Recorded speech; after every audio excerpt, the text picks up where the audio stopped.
I'm going to stop that. Let me get my chat pulled up here. I do like to have my chat pulled up. Mustang Granny, how are you? Hashtag love Granny. Love the Granny, I do, I do. Okay, we're going to be talking about a few things today. Rapper, what are you doing? Just passing through, are you? Are you just passing through, Rapper? I always check. I always check. For real. So we've got Poppy Fed Mustang and Mustang Granny. Are you two related? They are. They're soul sisters. Hey, sister, soul sister, go, sister, soul sister. Heck yeah. You're just coming in to hang out, Rapper? Well, you know you're more than welcome over here, Rapper. You know you are. I ain't never had a problem with you. As long as you're just hanging out. For sure. He's cruising. Rapper's cruising around looking for a ride. Hey, Appy Blue, thank you for letting me know. I appreciate that. That is always so nice when you do that. When somebody's under a different name and they let me know who they are. So we don't have to guess, right? Well, there's been some weird stuff going on lately. I mean, as far as with like me, it's really weird. Sometimes,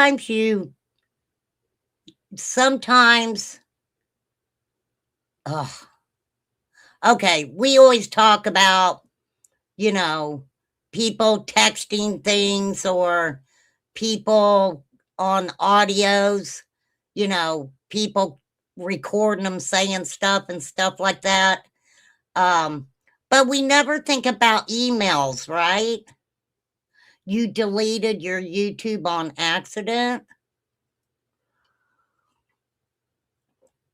Girl, you need to re-upload it for sure. But what about emails? But like I always say, some things I don't let bother me. But it's weird that, and this really not necessarily has to do with me, but, you see people on YouTube and they're defending people for, certain things or whatever. And then it comes across your email where they are just totally talking smack about you. And you're like, what the fuck? I kind of defended that person. It's fucking weird. It is weird. We got into it in our chat yesterday. Who'd you get into it with? Oh, you were trying to block Crystal. Ha ha ha ha ha. Well, that's what happens. That's what happens. She was like, girl, you might try to block me, but watch what I'm going to do. I'm going to send that vibe through the universe. It is never ending. Hey, H. Davis, how are you? I hope you are well. Right? Well, I mean, look, there's a fine line to everything on these freaking YouTube streets. There really is.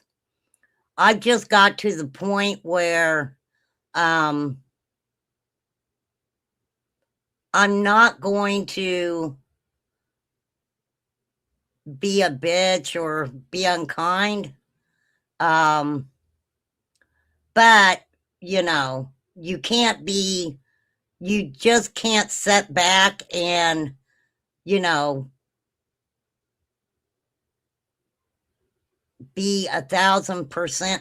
It's hard to fucking be there for somebody when, you know, behind the scenes there's shit that's been said, and I don't know. It's fucking weird, right? I want to be around the people I like, and why can't you block anymore? Why can't you block? I think a lot of people can block. The thing with Crystal is Crystal.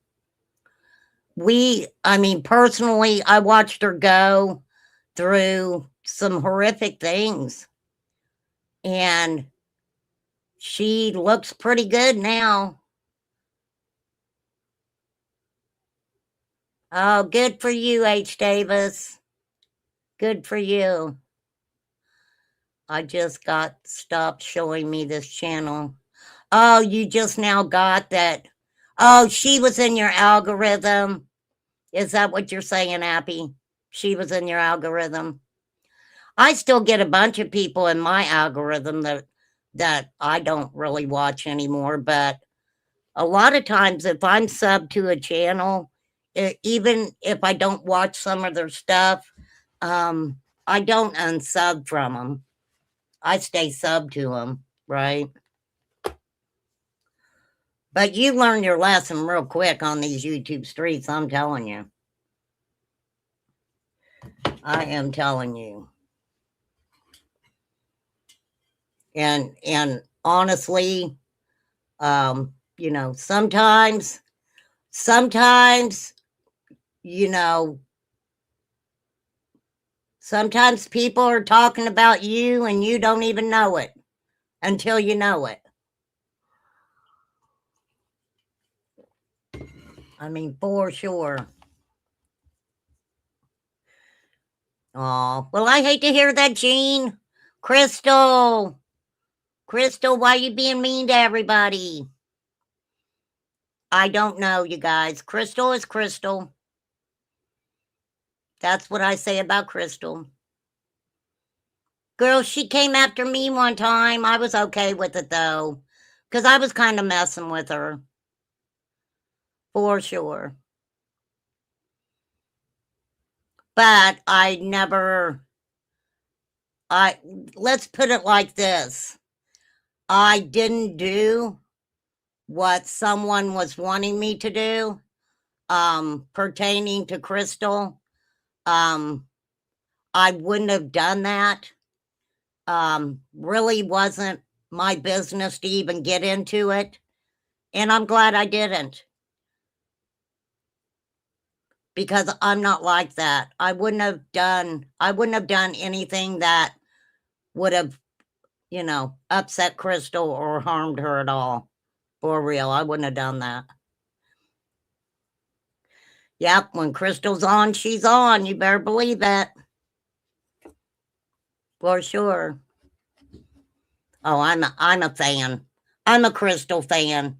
I don't get to watch her very often, but absolutely.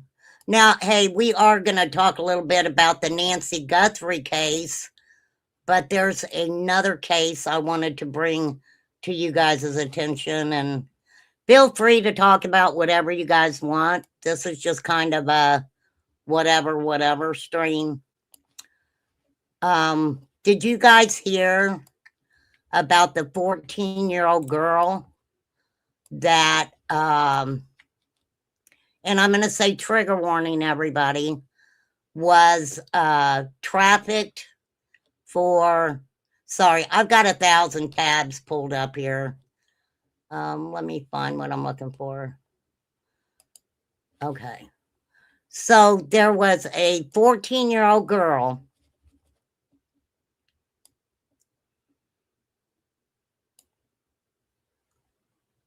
and for $40, Lori Ann Benoit, she was trafficked. They I mean, I don't even know how more to say this. They hit her repeatedly with a closed hand, let's say. A very sad situation. So, numerous men are charged with this, okay?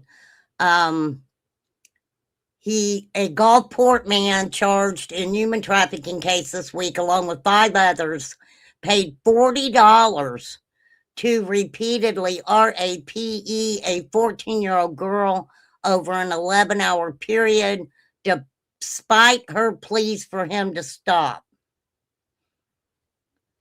The girl was, now this is the thing, she was in custody of the Department of Children Protective Services.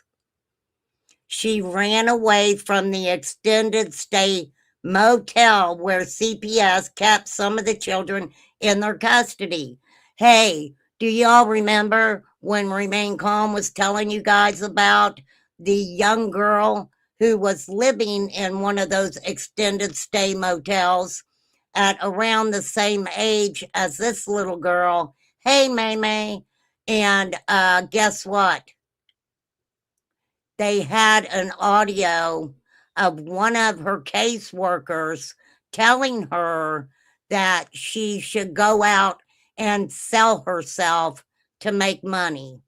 It's out there, you guys. I talked about it. So this little girl ran away from CPS custody. So after she did that, this individual and others are accused of trafficking the girl for sex at different places on the Mississippi coast and nearby New Orleans. Okay. They found her on January 22nd hiding in the bathroom at the motel, right?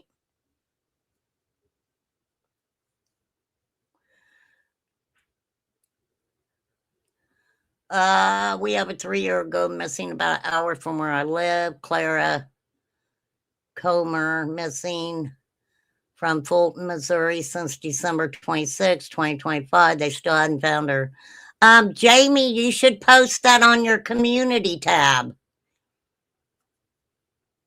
Post that on your community tab, darling. I don't know what you are talking about. I've not been in our lives for a couple. I hope things get better soon. Oh, yeah, I don't know. I don't go over to Crystal's and go into her chat.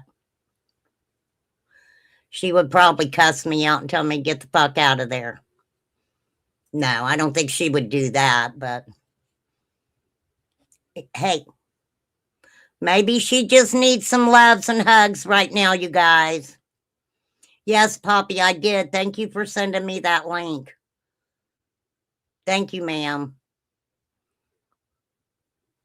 I need to pull it up on my computer and, you know, get it right in front of me. Craziness. I know A One Way Street. It's horrible. Okay, so there are 6 charged in the case. You have a 29-year-old by the name of Bobby Terrell Mills of Gulfport. Now, he's facing the majority of the charges with 1 count each of human trafficking, kidnapping, extortion, and forcible RAPE. He's being held on a total bond of 1.6. Okay. Then, according to Clifton, Mills paid another co-defendant to have relations with the girl on January 6th. Once her traffickers dropped her off on the side of the road near his home in the 1500 block of 20th Street. So this Mills character, who is, what I say, 49? Is he 49?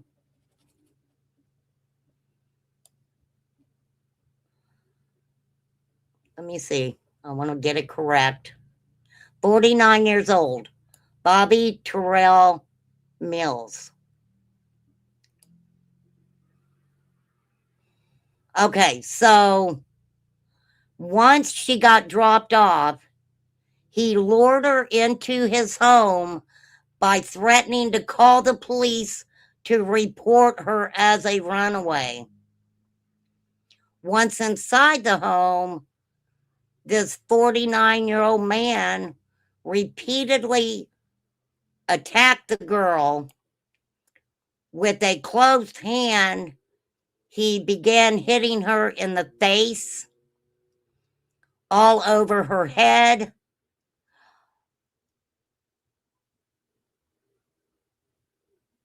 and at one point used a brick cinder block when she tried to refuse his demands for oral.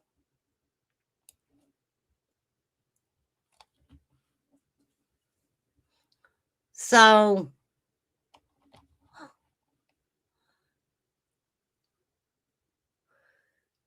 oh, that's wonderful, May May.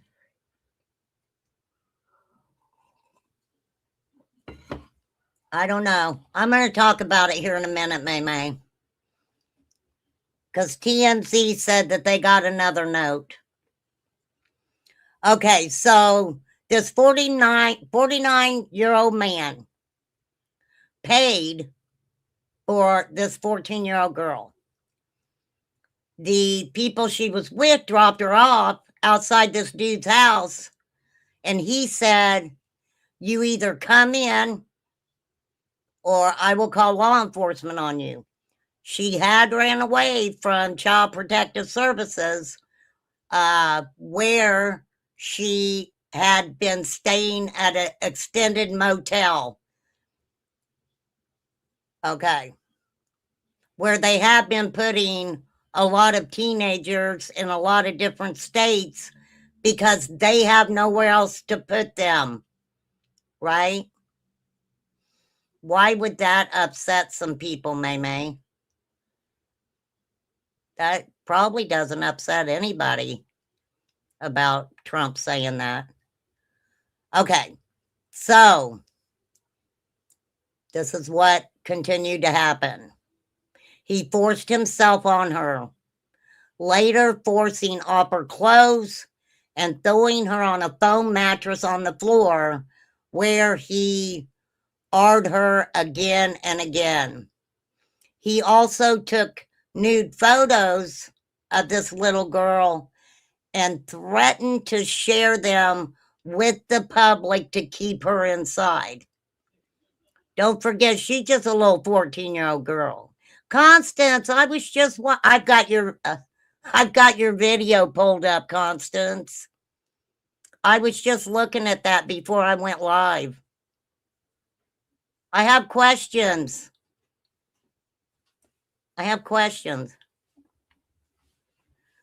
Okay, so that is what he did to her. So at some point during the 11 hours, she managed to climb out a window and get away. Now, in addition to Mills being arrested, here are the others. Okay, so we know that Mills is getting, what did I say? What were his charges up here? Bobby Terrell Mills, 49, is facing the majority of the charges, with one count each of human trafficking, kidnapping, extortion, and forcible RAPE. Okay. Now, these are what the others are charged with. Michael Eric Moses, 40 years old, one count of kidnapping. I kind of want to know who picked her up first. Richard Sherrill Weir, 41, 1 count of human trafficking. Marcus Allen Mann, 35, 1 count of human trafficking and kidnapping. Jeffrey Devon Pruitt, 41, 1 count of human trafficking. We have a female, Latasha Ann Smith, 27, 1 count of human trafficking. During the preliminary hearing in the cases for Moses, his attorney argued that his client had not committed a crime, but said the girl came to him for a place to sleep out of the cold. I don't know if I'm buying that. Why would you have to pay 40? Hey, Grumpy Grandma, why would you have to pay $40 because you're helping her stay out of the cold? He said he knew the child and her mother, a habitual substance user who was often homeless, and wanted to help her when she came to him for a warm place to sleep. Now, Moses had rented a room on January 22nd. When they got to the room and knocked on the door, no one answered. Eventually, police gained access, went inside, and found the girl hiding in a bathroom. They did confirm that he had rented that room and that the child had been staying there at times. Okay, now wait a minute. You guys heard that. She had been staying there at times. Okay. So possibly what he says about the mother is true. Before they had gained access to the room, Clifton said Moses dialed 911 and told police the child was not in the room he rented at the motel. Dude, why? What? He later admitted the child had been staying there at times, but said he had given the child a place to sleep in the past because he knew the child and her brother often ended up sleeping under bridges and in homeless camps with their mom. But she was a runaway from the custody of CPS. During the course of the investigation, Clifton admitted there was no evidence to suggest that 49-year-old Moses had engaged in relations with the child, but said he should have reported her whereabouts to police because she was a runaway who escaped from CPS. Despite the arguments, the judge found enough probable cause to bind the case against Moses over for grand jury indictment. He also did not lower his bond. Okay, so hold on. I've got a lot of tabs pulled up here. I have to make sure that I get the right ones. Okay. Trigger warning. Trigger warning. She allegedly ran away from CPS. 14, Grumpy Grandma. She was only 14. Okay. So this is what was obtained in court records, okay? Detectives detailed how this child was taken off the street, badly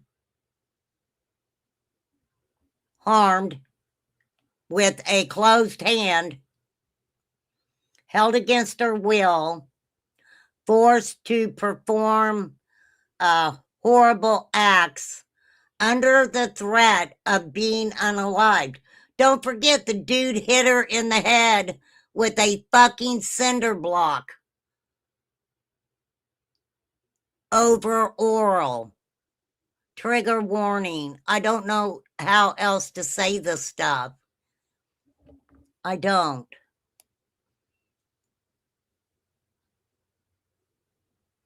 Okay, according to the arrest affidavit, it stated a 14-year-old girl identified as KB was purchased for just $40 by this man. I want you guys here. Let me share his picture. Let me share his picture.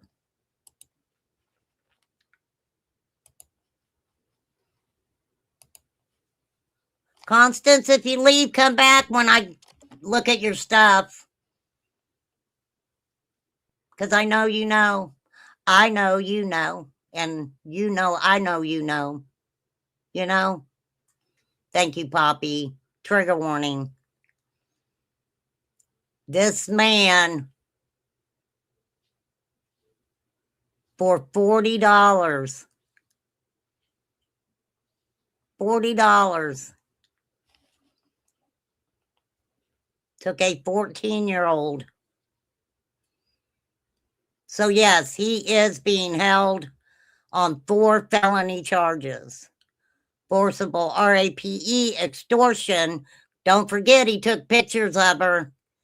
He took pictures and said, I will make these public. Well, a 14-year-old doesn't, have in her mind that, the guy can stick the pictures up his ass. I'm out of here, right? She probably was very, very intimidated by that.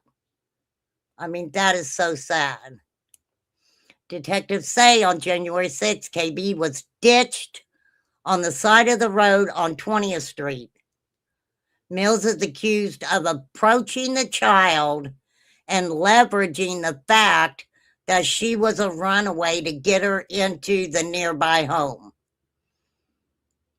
That's where he demanded oral.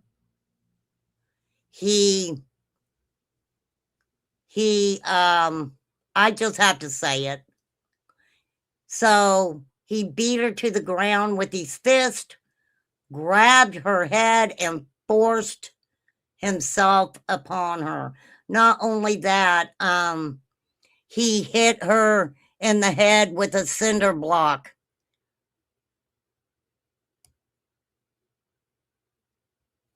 The affidavit said the child pleaded, no, please stop, several times throughout the assault. I wonder, did he video it? Was he taking pictures and videoing her? Sick fuck. Upon entering the residence, Mill told KB that if she did not perform oral on him, he would turn her into the police for running away. KB stated no several times, at which point Mills struck her in the face with a closed fist several times. I showed you guys how big that fucking guy was. Wow, poor girl. KB refused to perform oral, at which point Mills continued to strike her about her face and body while she was on the ground. He then grabbed her by the back of her head and hair and forced her to perform that act on him. He inserted it into her mouth several different times. When she would attempt to stop, he would strike her again and again and force her head into the position to commit that act. She stated, "No, please stop," and "don't" several times during the assault. This is horrible. Then they allege he AR'd her. He hit her in the head with a piece of a cinder block and blackmailed her with nude photos he took of her after he assaulted her. The child had tears in her eyes as she begged to leave the home. I bet he videoed it. Detectives say he told her to shut the fuck up and I will unalive you.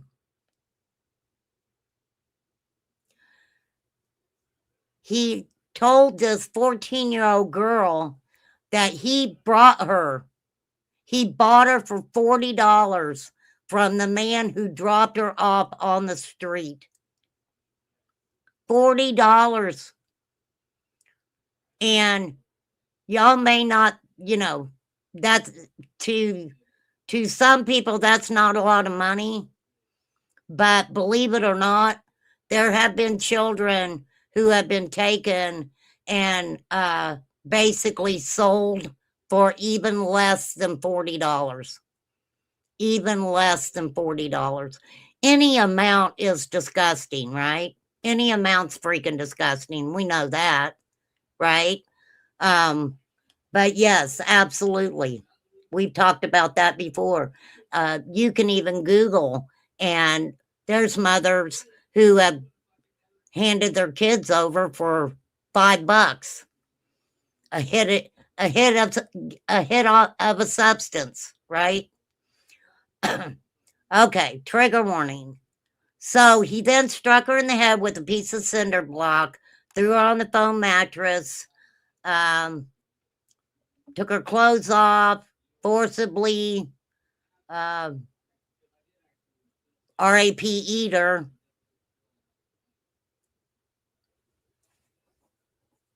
He did it several times.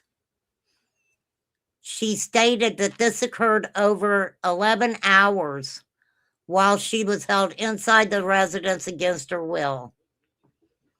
That's when he threatened her with the nude photos. If she did not perform for him, basically, she asked to leave several times while crying. That's when he told her to shut the fuck up. He would unalive her. She would attempt to leave. He would physically assault her using his hands and a piece of a cinder block style brick.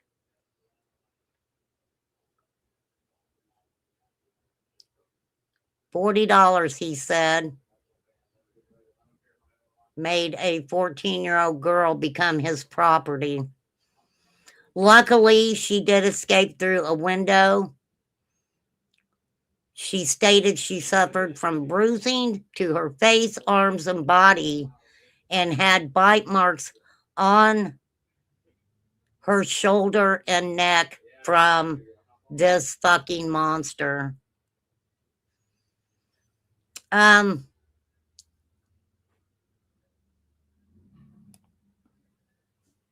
This is kind of a personal question, I guess. And you don't have to tell me how, but has anybody ever been actually bitten by another person? I mean, bitten. I know little kids, they be biting the shit out of people, right? But have you ever really been bitten as an adult by another adult?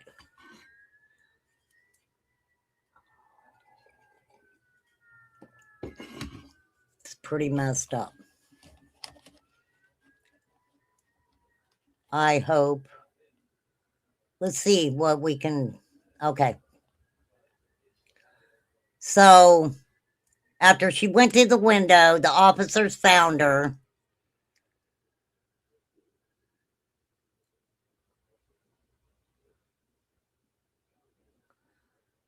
The advocate stated that buying a victim for $40 isn't surprising. It's not uncommon to see amounts that low. Because sometimes it's not about the money. It's really about whatever the traffickers want, right?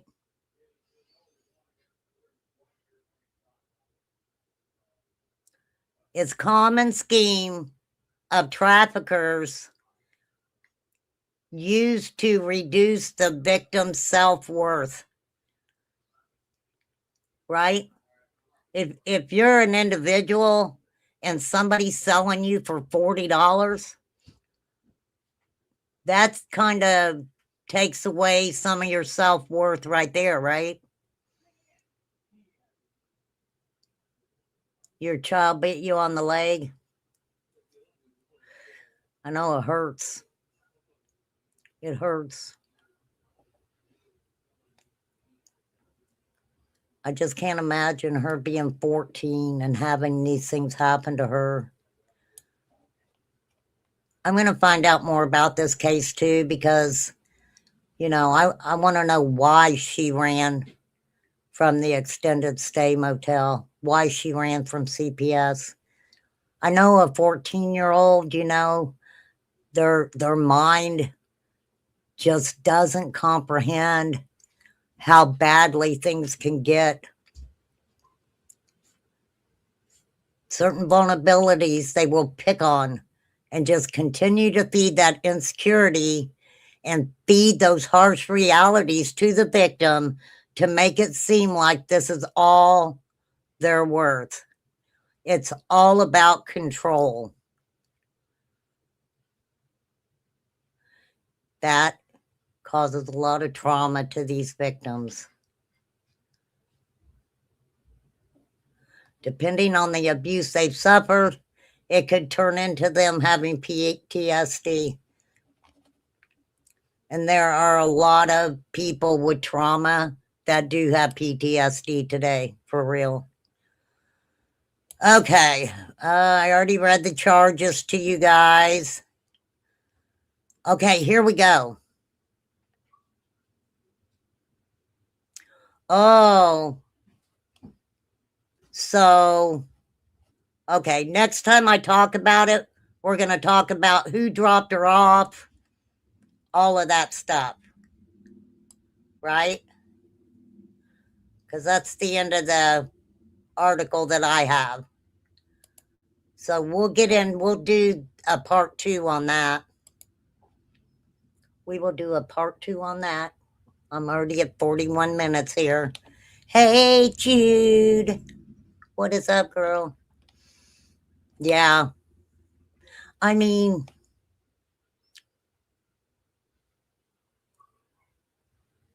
how much?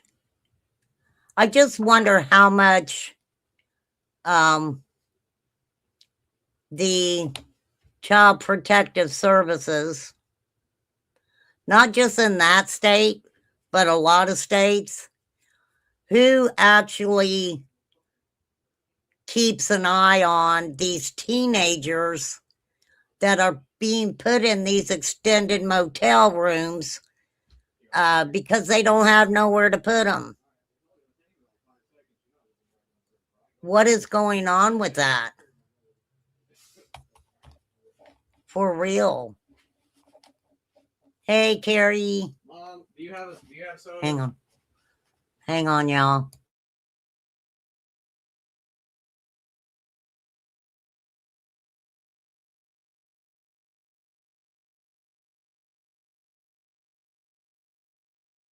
Okay. That is horrible. That is just horrible.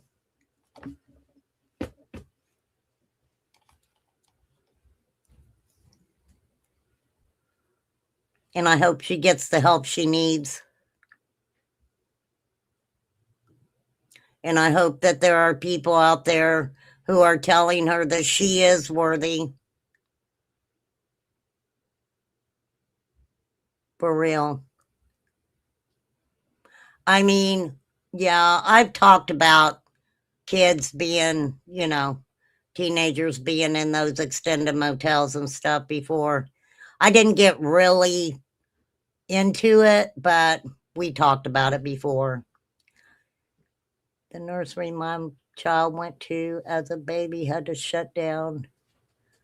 A baby before baby. Damn. That sounds like Damien, May May. Was his name Damien? Biting all them kids? For real. How's your sister, May May? How's your sister doing, girl?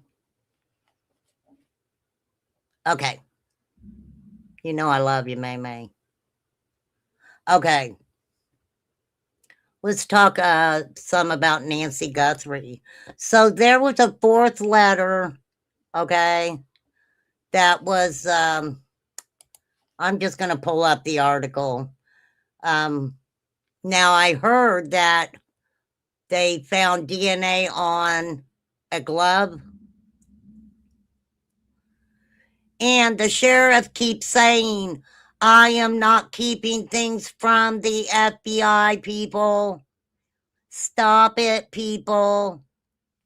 Yeah, I mean, the sheriff is like, come on, people, really? And hey, I get it. I get it, Mr. Sheriff. For real. I don't know why there always has to be some sort of, people always find something that law enforcement isn't doing that they feel like they should be doing. So, in the middle of a missing 84-year-old woman that we know needs not mental, well, yeah, she's going to need medical help that is missing and has been missing for, 14 days?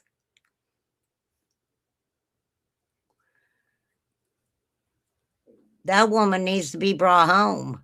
This is craziness. This is just craziness to me. And the first thing you got to ask is why? Who, what, when, where, and why? And if you think about it, you definitely want to know who did it first. You can ask the why part after you get the who did it, right? It's just completely nuts to me. But TMZ received a fourth letter. Now, TMZ has been, putting out some letters that they received from an individual who says that he knows the main character in this saga, right? He says, I know the main dude. And if they're going to offer 100,000, then I want that 100,000. Now, the last time I talked about the TMZ letter was when he stated that he would take half, and then after giving the name, he would then take the other half. So this fourth letter, let's see what it says. Harry Levin told the letter's author to send him what he knew about Nancy Guthrie, and he would work with the FBI to get them payment.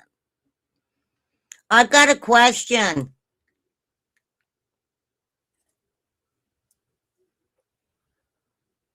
And answer me honestly.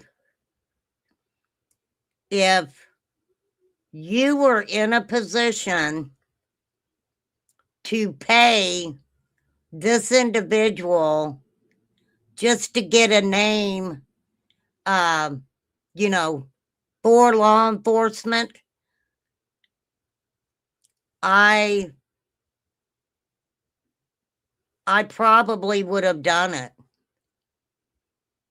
right? I would stipulate, look, I'm going to give you the money, but you need to talk to the FBI and tell them the information. But I guess they're going to go through Harvey Levin. He is the TMZ founder. TMZ, for those of you who don't know, is like it's kind of like a celebrity news, right? Stuff going on with famous people, for sure. So a fourth note from someone claiming to have information about Nancy Guthrie was sent to TMZ. The note reportedly is demanding confidential payment. The dude doesn't want to go to jail. He doesn't want to go to jail. I would let them keep my mom. They will pay me to take her back. May. You love your mama, girl. You know you do.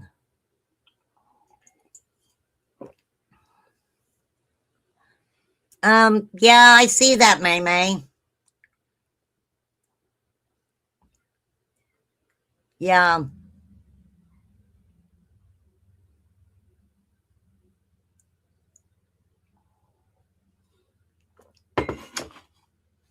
But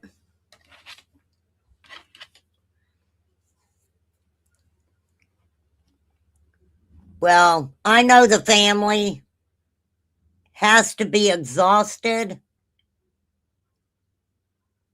and their mom just needs to come home, for sure. Okay, so it demanded a confidential payment for information. Okay. Harvey addressed the sender in a video post on Monday and asked for verification that they're sincere. If you're worried about getting this money and you really do have this information, send it to us. We will forward it to the FBI, and that way there's a record that we have that you supplied this information. This guy is saying he knows the identity of the kidnapper.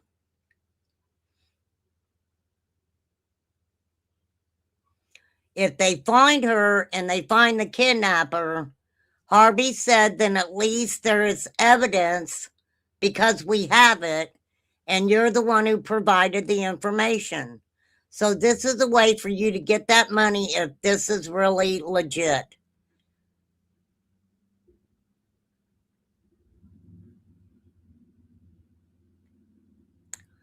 Harvey said that the individual was essentially looking for a payday.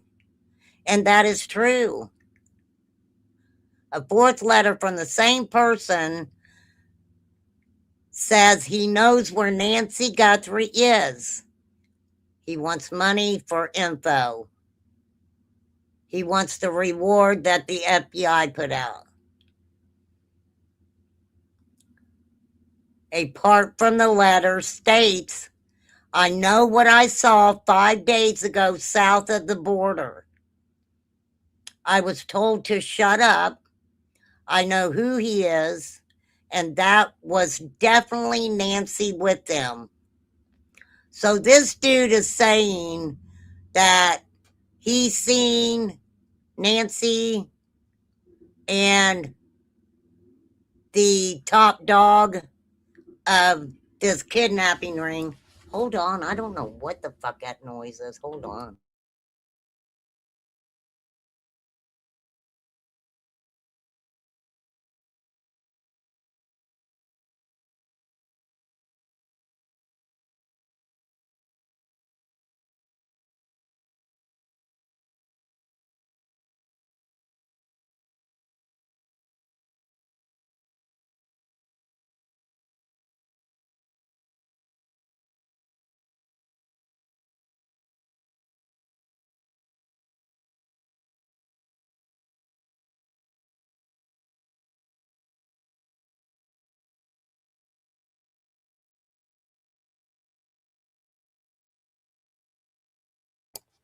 It was a motorcycle.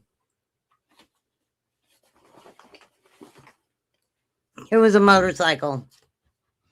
But I did go check and make sure my porch light was on. I did. Made sure my porch light was on. Oh, why can't they pick him up, shake him down, and charge him with tampering?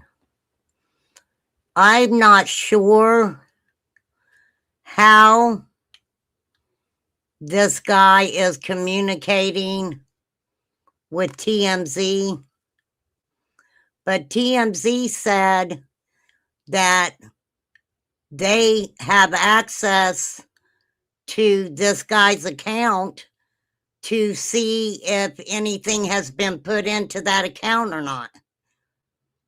Right?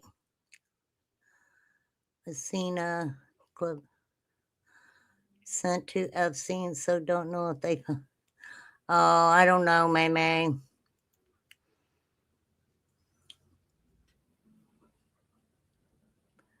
I mean, I can start talking a little bit about Jeffrey Epstein.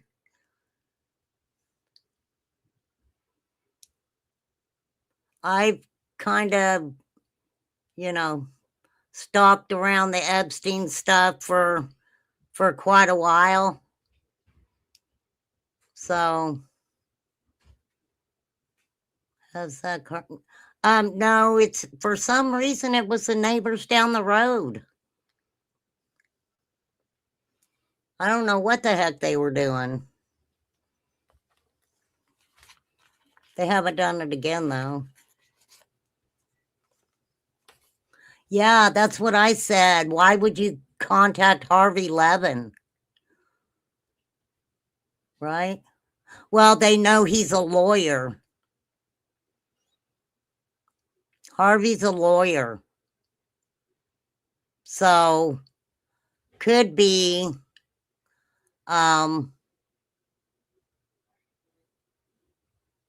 right? And maybe it's somebody young. May May. May May, you wouldn't find one somewhere. Huh? May May's like, I'm out. I'm out of Bitcoin. Sorry.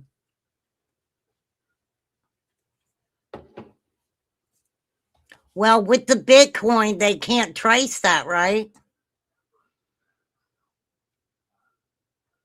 I know that Harvey said, here, it might be in here, that somehow the account that this guy gave them, they have access to see, I guess, if money goes into it or if any Bitcoin goes into it. Okay. So, but this is what the guy said. I know what I saw 5 days ago south of the border. I was told to shut up. I know who he is. And she was with him.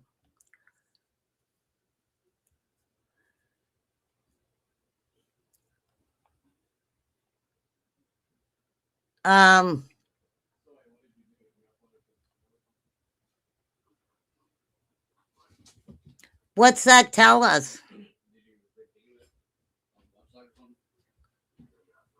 He's stating, he just stated south of the border.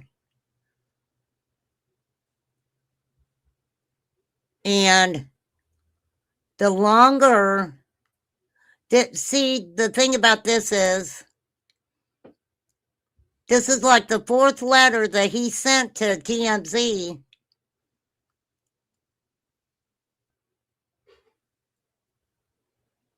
And that was days ago.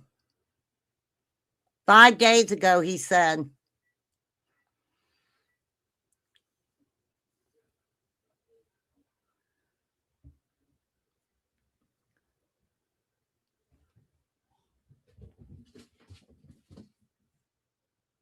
They had already arrested one guy for fake ransom ransom letter that, from what I heard, went to Savannah's sister Annie and her husband, which was weird. I thought that was weird. Hang on, you get someone Bitcoin and you can't. I'm gonna do a Bitcoin class for all of us. Maybe I can get Elon to give us 1 Bitcoin apiece for doing a Bitcoin class.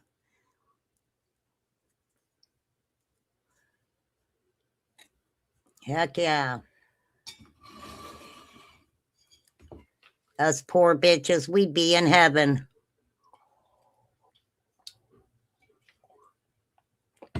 For that 1 Bitcoin. Okay. Getting serious here. And I know I'm weird. I'm low-level weird. But I care about these cases. I do. Just try to lighten it up a little bit.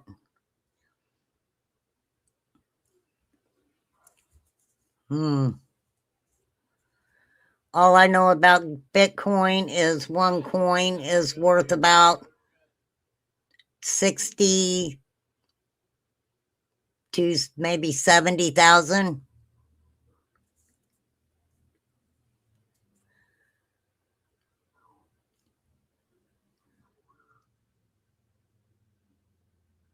For the BKK thing. Yeah, you would think something, right? Here, let me Google it. I have to Google it, you guys. Hold on, I need to get rid of some of these tabs. Got 20,000. Hold on.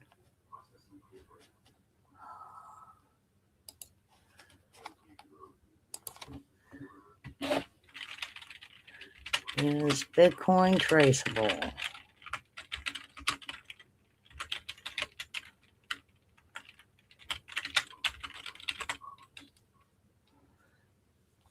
Is Bitcoin traceable to a person?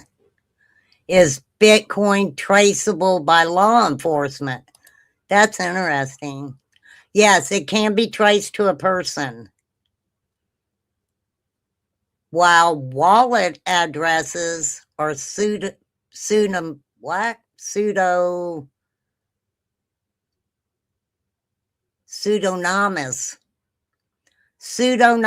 class. Sorry, it took me a moment. Pseudonymous. I am not even going to try to say that once, let alone 3 times. Okay. Pseudonymous, the public blockchain ledger records all transactions, allowing analytics firms and law enforcement to link addresses to identities through Know Your Customer, KYC, data from exchanges, IP addresses, and behavioral pattern analysis. It is highly traceable. I'm telling you, I would have to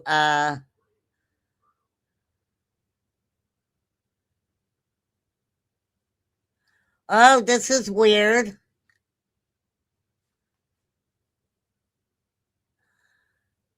Every transaction recorded on blockchain creates perfect record that anyone can audit, making criminal activity harder to hide. Holy macawola. Oh. Is Bitcoin 100% untraceable? Not completely anonymous. The blockchain that we just discussed makes transactions transparent and traceable. legal requirements and KYC regulations limit full anonymity. And we already talked about it being traced. Okay. Yes, you can. Actually, who is this? Hold on, we're going to share something. Let me get it through the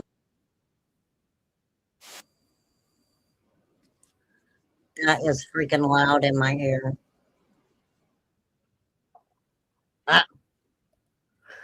Wait, who is this? Hold on. Hold on, shit fire, man. Okay. Maybe this will tell us a little bit about it. Okay, this is from, hold on, I'm going to share it. I ain't forgot you guys. I've got closed caption on. We're going to speed it up a little bit. Here we go. This is Fox 10.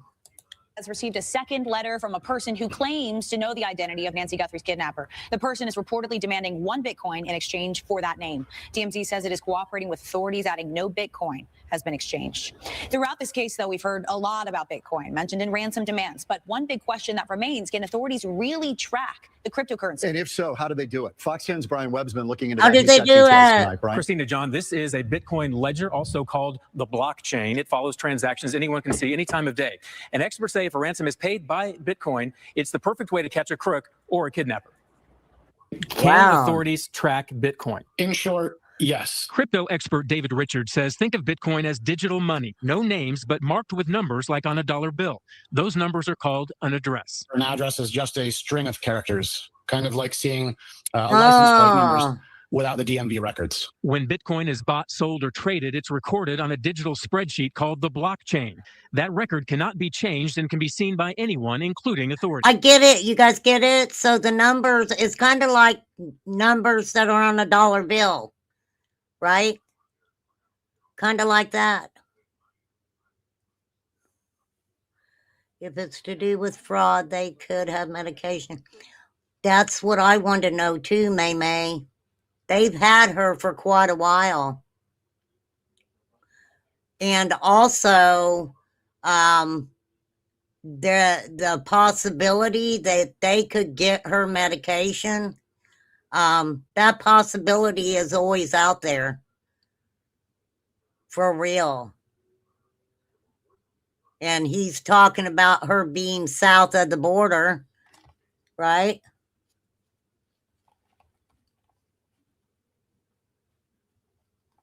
But if they were just, I don't know. I don't know. I don't know why. If it was just a botched robbery, why would he take her? Why would he take her? Right? He had a mask on. He probably scared the shit out of her anyway. Why would he take her?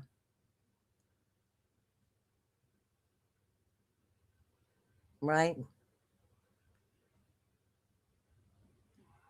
I mean, it's one thing to be charged with breaking and entering and robbery and everything else they would have been charged with.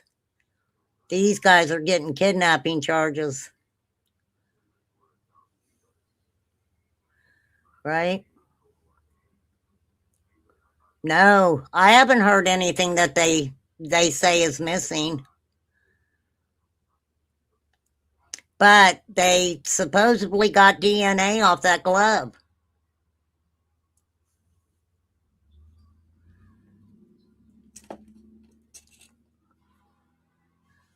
I mean, don't know. Every transaction is a receipt. Every move is another additional breadcrumb. So once those funds move, the trail's permanent. It's searchable. Each hop, wallet to wallet, will create an additional link to other wallets, services, or, as I mentioned, withdrawal points. David says those withdrawal points are the Achilles heel of Bitcoin privacy. Turning crypto into cash is where... Yeah, like with Venmo, if you don't put that on private, people can see your transactions and stuff. Yeah. Yeah, he heard her. That's obvious. Well, he was in the home for about 40 minutes, right? He was in the home for about 40 minutes. Yep, that's all I heard too. Her phone, everything was left at home. Everything was left at home. Authorities can put a number to a name. Bitcoin still have to interact with the real world at some point, whether that's through a device, an account, like an exchange, a centralized exchange. If you want to convert Bitcoin into cash, you need to do that through an intermediary, other services or cash out steps. And that's typically where an identity can be established. David says doing that takes real world evidence followed by warrants and subpoenas, and that can take time. And tonight, there's no indication that a ransom for Nancy Guthrie has been paid. Brian Webb. Okay. Now, at the beginning of this, because this was an older news clip, they were talking about the second note. They're already up to 4 notes to TMZ. Now, Savannah and her family have still come out and spoke. They want their mom home. They want their mom home.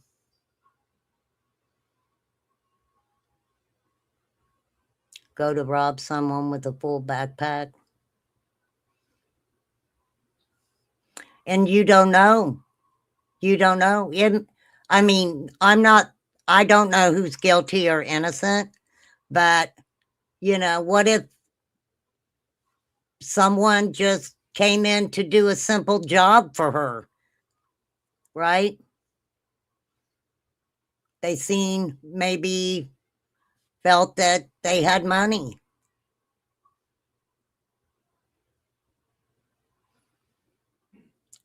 She might have ran away. Well, I think they were, you know, looking close to home.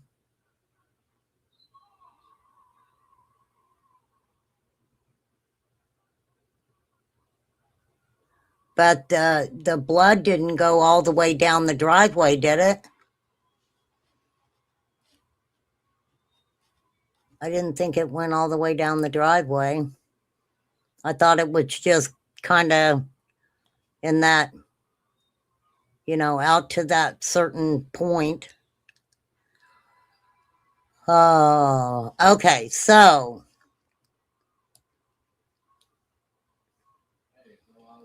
okay. As the Nancy Guthrie case enters week 3, investigators and the public are waiting potentially pivotal DNA results tied to a glove recovered near the scene.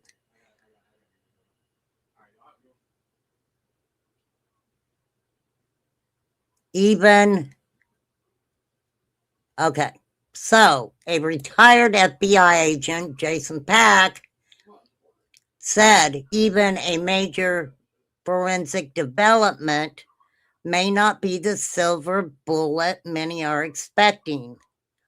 Very true. From the perspective of an agent who sat in that war room waiting on lab results, DNA is one of the most powerful tools we have. But it's also one of the most misunderstood by the public. What do you guys... okay. While they await DNA findings on a key piece of evidence, he said they're also preparing for what he described as 3 parallel realities. Wow. Okay. 3 parallel realities.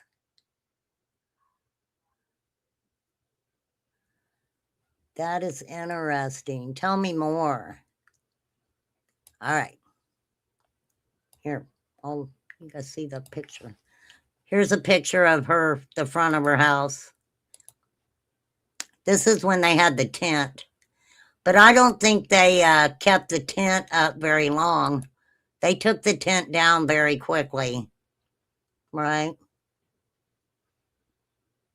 Nobody outsmarting technology in 2026. I think if the ransom notes are from bored kids thinking they won't get caught. Yeah. That, yeah, I see, May, yeah. Well, this is the thing. Whoever took her, I would think, would already know where they were going to take her. This would have been something that had to have been thought through. I mean, for sure. Somebody had to do a little thinking on this.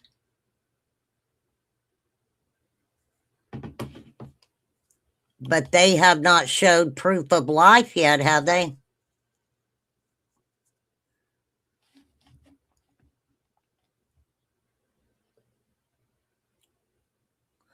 Okay. If the DNA matches a known individual, he called that obviously a significant investigative development, but caution jumping to conclusions. A match doesn't automatically equal guilt. It tells you that person's biological material came into contact with that item at some point. You still need to build the narrative around it. When? How? Is there an innocent explanation? That's what I said. Who, what, when, where, and how. Remember that. Okay. Any competent defense attorney would immediately scrutinize the chain of custody, potential contamination, and the possibility of secondary transfer. Very true. Very true. That is why they stated earlier, it was in an article I read, and they were saying something about they were waiting for, I told you guys, they want their T's crossed and their I's dotted on this. For sure. I can guarantee you they are trying to play by the book as much as they have to. For sure. That is stuff you don't, if you go to court, those are things you don't even want to be questioned on. Everybody signs. That's right. If you touch anything, you sign. Yes.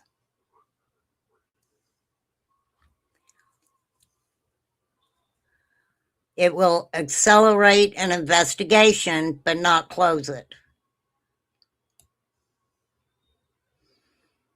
A mismatch, meaning DNA belongs to someone not currently on investigators' radar, can be just as meaningful. And we know why that would be meaningful. So, oh, well, I did talk about this because I said they were waiting on it so they could put it into CODIS. Remember? Damn, excuse me. Remember I told you guys that? So then they'll look at familial DNA possibilities. You're expanding your universe of suspects. Wow.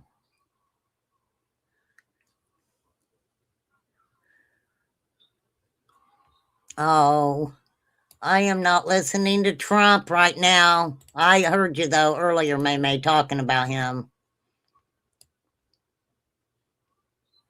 the thing about it is, you know,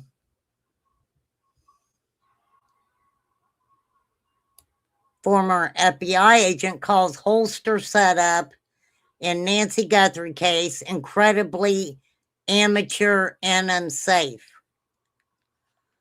What?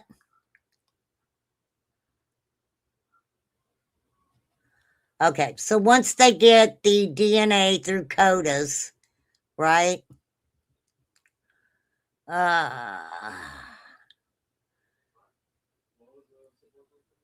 It is okay. So then, you know, it may not mean your theory's wrong, but you may have to go a little bit of a different direction. The third possibility, inconclusive or degraded results, is often the most misunderstood outcome. Yeah, yeah, I get that. Inconclusive or degraded results, yeah. Okay, so this is a whole lesson on DNA. It is.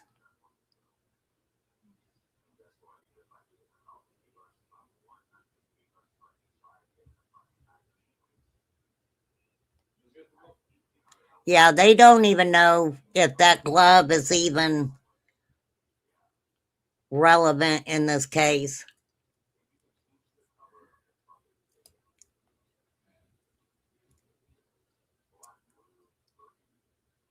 And, you know, they're looking.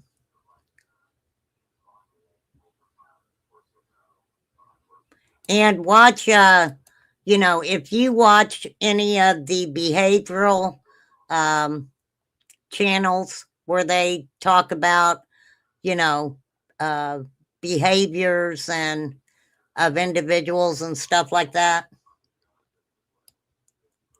go over and check them out on this case.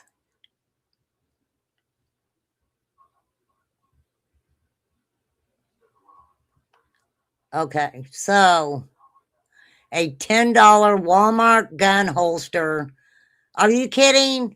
He had a $10 Walmart. What?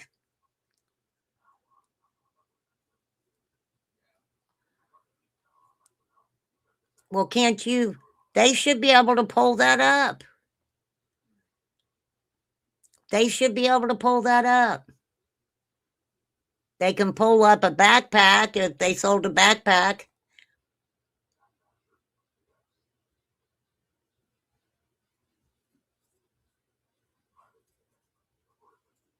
I wonder if you got to buy the holsters back at the where you go get your fishing license and stuff. I wonder if those are back in that area. That would probably be pretty easy to see if someone bought one. January 31st, between 9:30 and 9:45, family dropped Nancy off at home. We know it was her son-in-law. 9:50, the garage door closes. Okay. The garage door closes. The first at 1:47 a.m., the doorbell camera disconnects. At 2:12, security camera detects motion. At 2:28, the pacemaker disconnects from the phone. At 11:56, the family checks on Nancy because she missed a weekly church live stream gathering.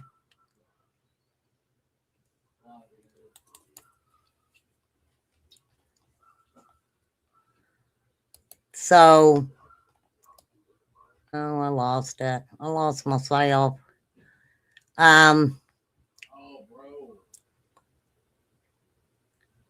At 12:03, they called 911. And 12:15, Deputies arrived at the home. Okay, so that gives us from 147 to 212.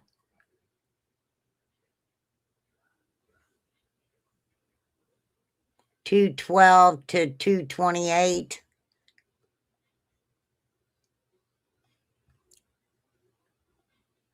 So she'd been gone quite a while. They had plenty of time to get pretty far away. So did the guy who is sending the ransom note to TMZ? I mean, where'd he see this guy at?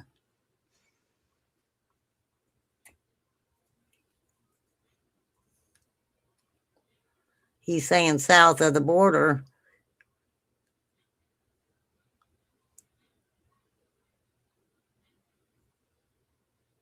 I mean, would they?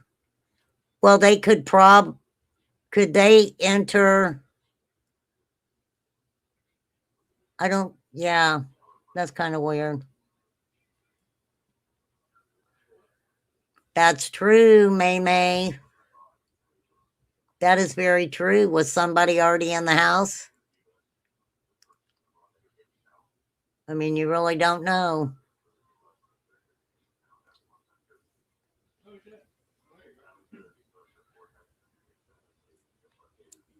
Everything's been kind of weird to me, though, May May, especially with these ransom notes. The ransom notes are just really weird. Really weird. But I will do a proper live on Nancy. I will. I hope when I do talk about it next time that they find her. I hope she gets home.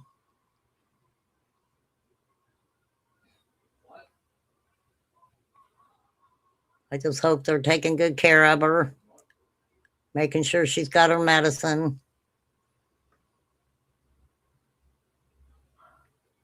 Because I'm sure she's very frightened.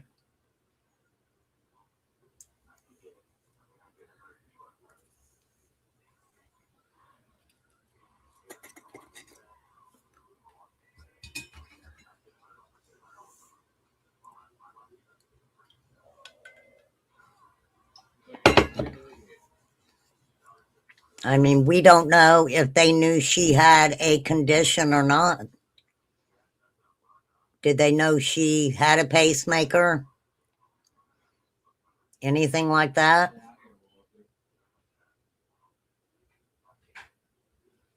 So,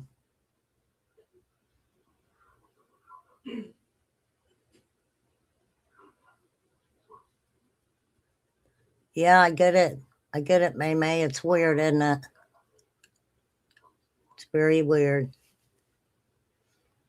For sure. I'm telling you guys, our world is just, there's so much wrong with it right now. For sure. Constance.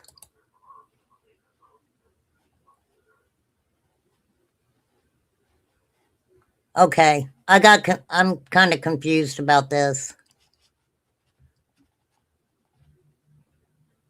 Okay, so this is Constance Sue had something to say. She's showing some girl, let me drop your link. Poppy, are you in here?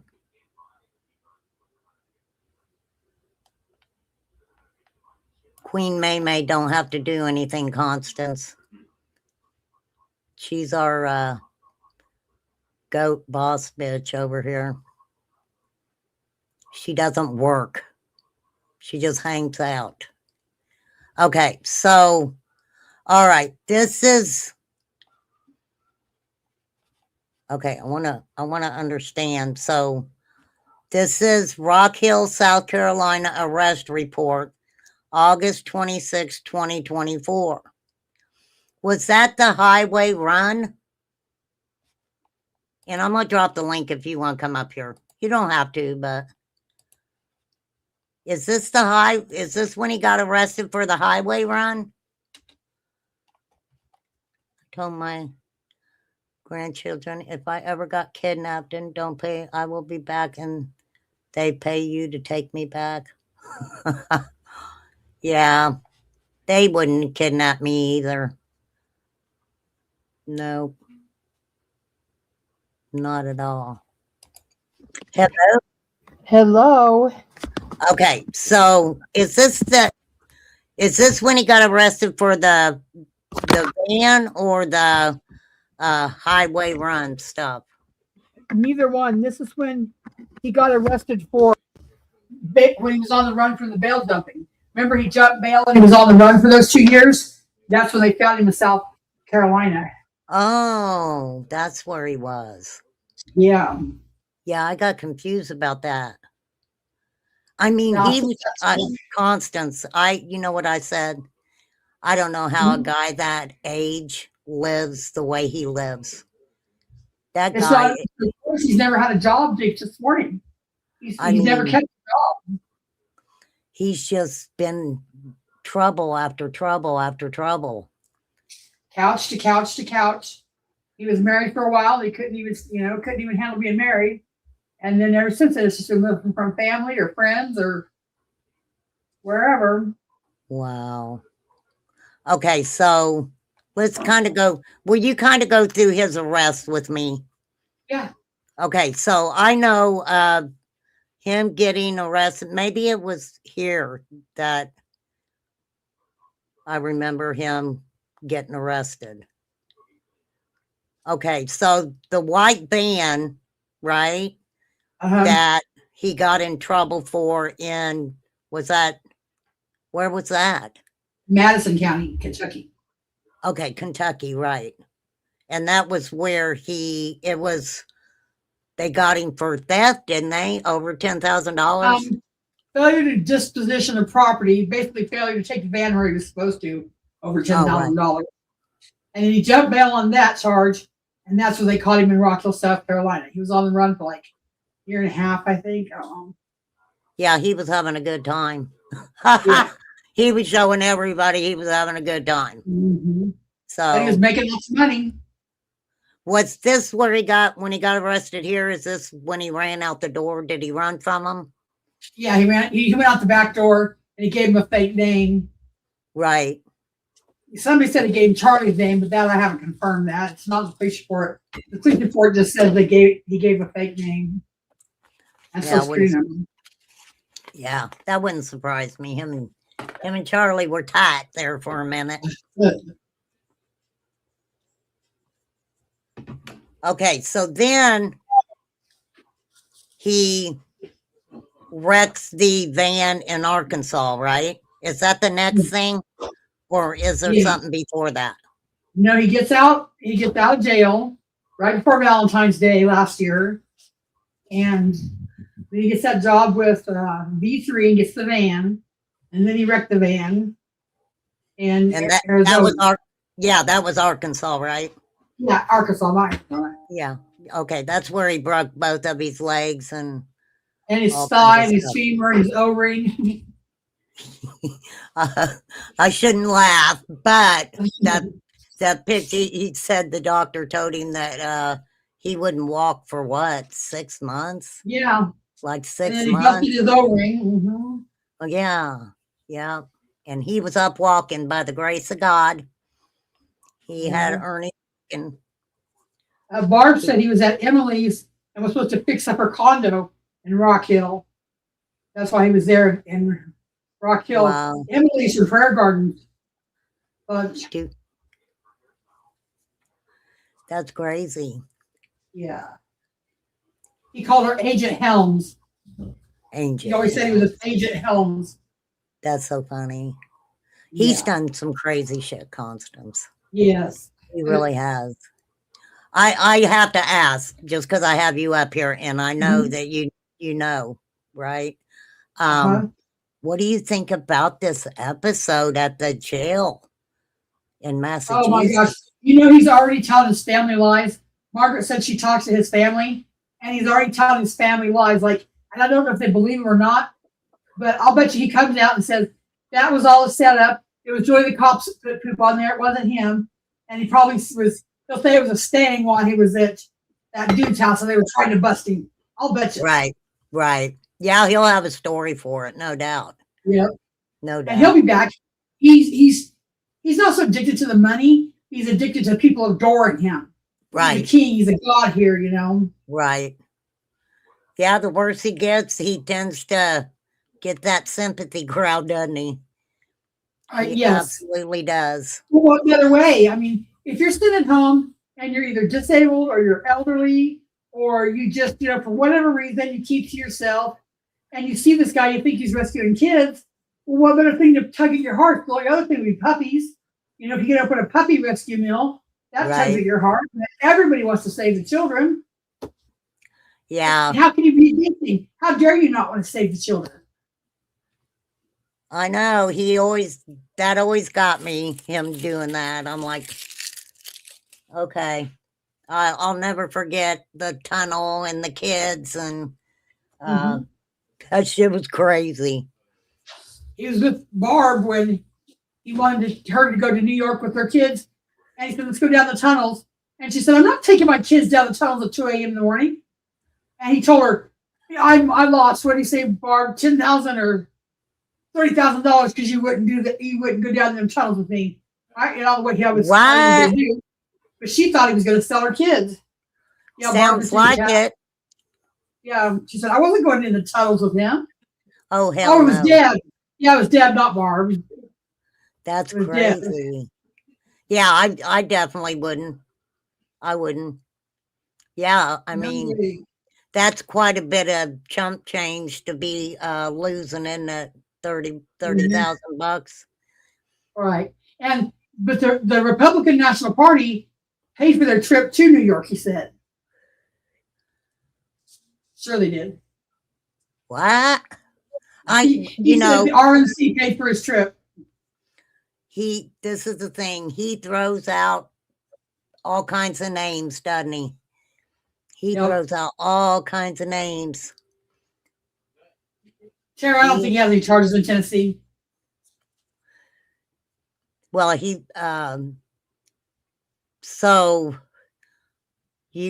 don't know. What do you think they're going to do when he goes to court on the 20th? Just because I know Ernie's, he can fall in shit and smell like a rose, literally. Right. But I do believe that I think he's probably going to get not near as much as we think he's going to get.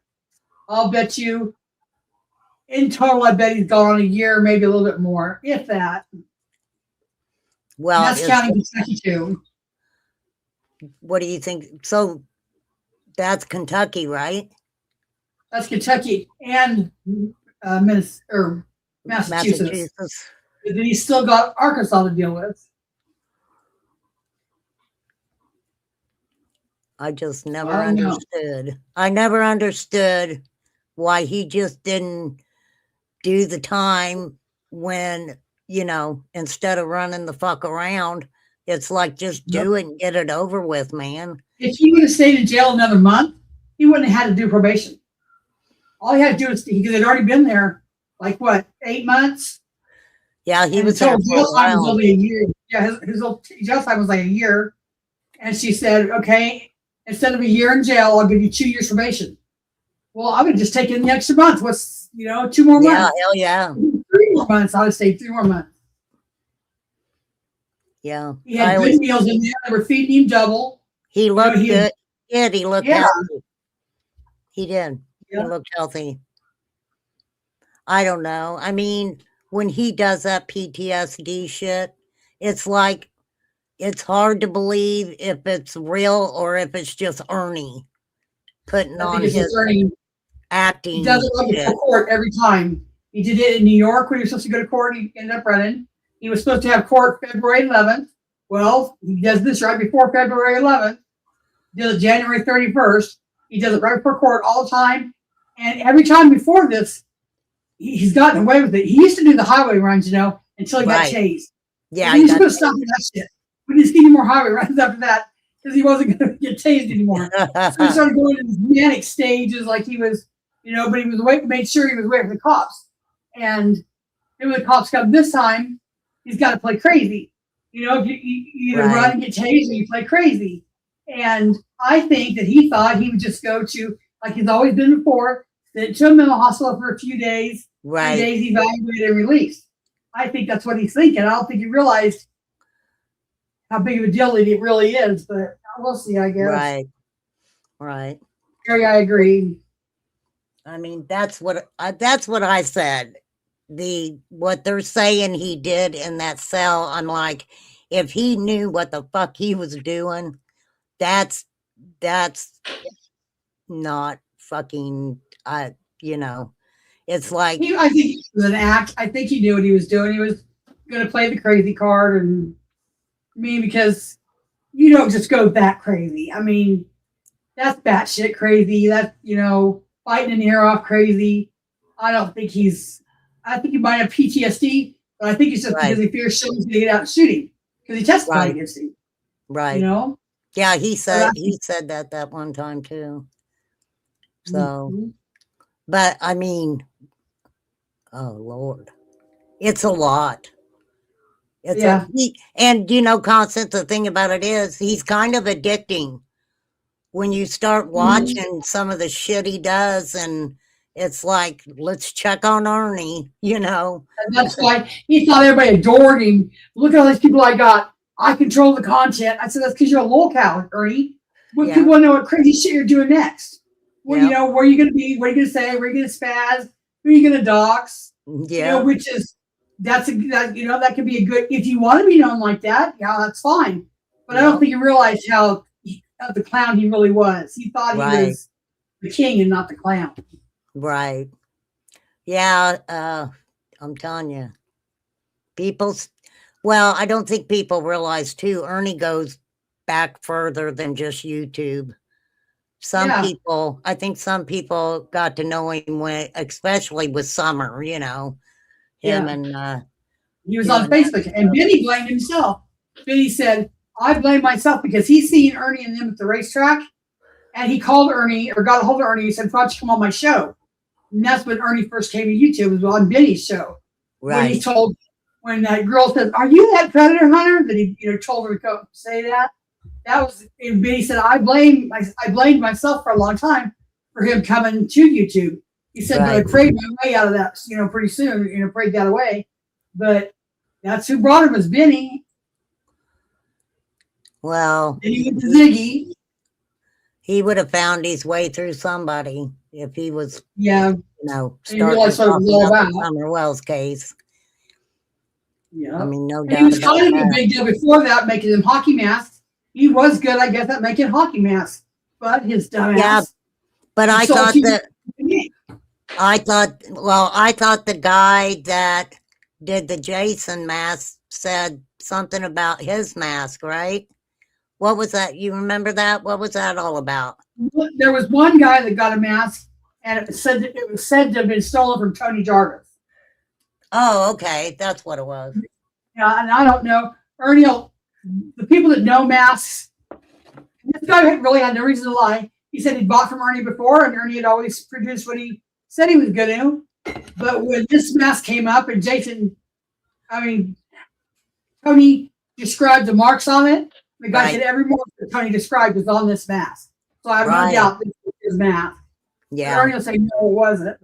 But I guess he did legit make masks, but he ended up selling too many that he couldn't produce. And people were going, hey, where's my mask? Where's my mask? Where's my mask? He just took their money and ran.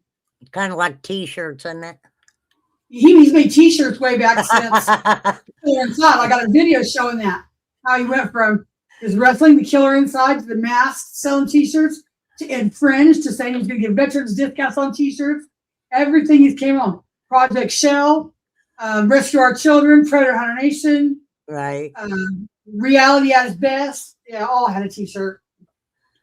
Constance, what was up with that interview that he did with that girl? That What was her lady? name? The one that was like she's standing behind you. It was she was talking about mask and shit. I don't know. You know which one you gotta know which one I'm talking about. Mhm. He interviewed her, I think it was at Tina's store or whatever. I don't remember off the top of my head anyway. Yeah, I think her name was Tabitha or something. He's done It some was- creepy shit. It fucking weird. It was weird. I'll have to find it for you. I believe Was it's it on- about maskers? It was a girl that talks about having her childhood, her shitty childhood. Yeah, but she was talking about mask. And Did she have a people- cowboy hat? Oh damn. No, I don't think so. I Um, thought her name was Tabitha or something. I could be wrong. I'll have He to did an try to interview find with some it. girl, and she was It- saying she had this weird upbringing. He just kept pushing her and pushing her. And yeah, that was creepy. Yeah, maybe it's the same one. Maybe I'm thinking, yeah, because she was talking about wearing mask. They would wear certain mask or something. It was really weird. It was really weird. That's the same one. Yeah. So And then touching the girl Yeah, on I the don't- bus while she was asleep. You know, lifting her shirt oh, up too. I missed that one. I said, why the fuck does he videotape people on buses? I've got that That- video too. I got that clip where That's weird. he reaches over and she's got this tattoo down her leg, and he's like, "Ooh, this is nice." And he lifts up her shorts, and when she does that, she wakes up. You can see how she wakes up. And he goes, "Oh, if you're awake, I can touch." And it was What? like, "Yeah, I got the clip of it. It's creepy as fuck." Oh man. Yeah, he's pretty creepy. And He then really saying he is. tied up a girlfriend in high school, in college. He tied her up to let her be raped or gay Yeah. raped by his. Yes, I've got that. Just seen that. Did you put that out? You got that, right? I think I clipped it from somebody else, but I think maybe Behind Green Eyes or SDA clipped it first. I think, yeah, I've maybe I gotten seen there. it on SDA. I've gotten to where I'll go behind and clip the clippers because nothing pisses me off more than somebody make all these excellent clips and then have a change of heart and private them all. Yeah, It pisses me off. That's Yeah. history. That's things we need. So if it's significant, I'm going to clip over it just so I have it at least. you Right, know? That right. way, or if a channel gets deleted or someone wants to, just nuke their channel or whatever. But there's so many clips out there that are made by good people that are excellent history Yep. that they've changed their mind over part of the drama, so they scrub their channel. Yeah. It breaks my Yeah. heart. So I like to clip things, but I don't know. I just don't put mine out, I guess. I guess I should start putting them out. Yeah, put them out. I mean, it's history. It's things that, especially if it's some things that you don't know if anybody's noticed or very few people have noticed, or you think it's important, just put it out there just to have it out there for history. Right. Yeah, I try to clip people saying stupid shit. And my editor that I use, just a second. Excuse me. The editor that I use is free. I use it on my phone, and it's called Online Video Editor. It's easy peasy. I mean, if I can do it, anybody can do it. It's not all complicated. I don't know how to do all the other ones that everybody uses. Right. Although I don't know how to do them. They're way too complicated. But this was free, and I can do it on my phone. Yeah, I think I don't edit very much. I mean, usually if it's a song or something, I can just edit that out Yeah. without getting busted. I mean, they just busted me for playing a song, but I didn't realize that it was set on monetized, because usually I don't set it on monetized until later. Mhm. So, who was the But you- woman that dated him and had an experience that was documented? I don't know. Probably I'm every not woman that you sure. dated had an experience. But you all have a story. Absolutely. I remember, and I don't know who it is, but one girl was talking about, I don't know, she had got in a vehicle with him or something and said that he kind of took her head and, you know, That was Leslie. That was I was Leslie. like, what the fuck? Or trying to put it in her crotch. That's crazy. Mhm. That is And they had crazy. been friends for years, I guess. She'd known him. And he just thought he could get, brave one time. And she'd Yeah. whoop his ass. If they would got she'd whoop his ass. She Yep. says to this day, when I see a little son, it's on. She can't stand him. Well, I know there's a lot of people too who think that, he possibly could have done way worse crimes that he just hasn't got caught. There's a lot of people who think that, Well, you see that I just clipped that too of his two flip outs on Lisa K, where the one where he hits the steering wheel. God, I hate that bitch. And he freaks out just like Yeah. shit. And then the Yes. other time when she called his sister-in-law about the refrigerator. And he called the Right. jail and he freaked out. Yeah, you can see his temper come through. Yeah. Yeah. He beat the shit out of that steering wheel. Yeah, and every time he doxes somebody or revenge porn somebody, you can see the sadistic side of him. I mean, I showed it over here where he punches himself in the face. He punches himself in the face. Yes, Literally. he does that a lot to prove how tough he is. See, Wow. I can take a punch in the face. Well, I mean, I can hit myself in the face. Doesn't say how hard I'm doing it, but even if you're doing it hard, well, you idiot, stupid. Yep. What the hell? Yep. Uh, That's crazy. yeah, Lynn. Mm. Savannah said he showed up on her doorstep uninvited, and they had issues. And then he had China, and said, I don't know how much she said he stole from her, $500, something like that. I don't remember, but she said he stole money from her. And then Asia, I don't think had a bad experience, but it wasn't very good. I don't know. Right. I've never really heard her talk bad about him, but Maga, poor Maga, went through hell. He treated her kid like shit. Right. Well, I don't know. I'm just wouldn't be the type that would let somebody just show up at my house and proceed to stay there. Especially since she's a doctor. I mean, all Ernie had to do was limit his time on YouTube. She didn't even tell him to give it up all the way. She just Right. wanted him to cut a big chunk of it out. And he couldn't do it. He'd have been set for life. He wouldn't have had to work. They went on, all these cruises and everything, and he couldn't do it. Couldn't stay away from YouTube. Wow. That's And, nuts. and that's crazy. Because that's a bum's dream. A bum lands a doctor. Hell yeah. That's their dream. And you know what it is? Because I did the same thing. I met a guy online, and his online persona was nothing like he was in person, but I'd already fallen in love with him. So when I met him, it was like, I already love you, Right. But, Very of course, it true. didn't work out. Yep. And she promised I have a video clip of her saying, I can change him. Are you mad because I love Ernie? I love Ernie, okay? I love Ernie. And just hearing that come out of a doctor's mouth just floors me. You're a doctor, for fuck's sake. Yeah, Genevieve loves him too. Yeah, I've seen that. She loves him. Ernie That's and funny. Genevieve. Yeah, I mean, okay, so you think he's kind of got it on easy street, or how rough you think he's got it right now?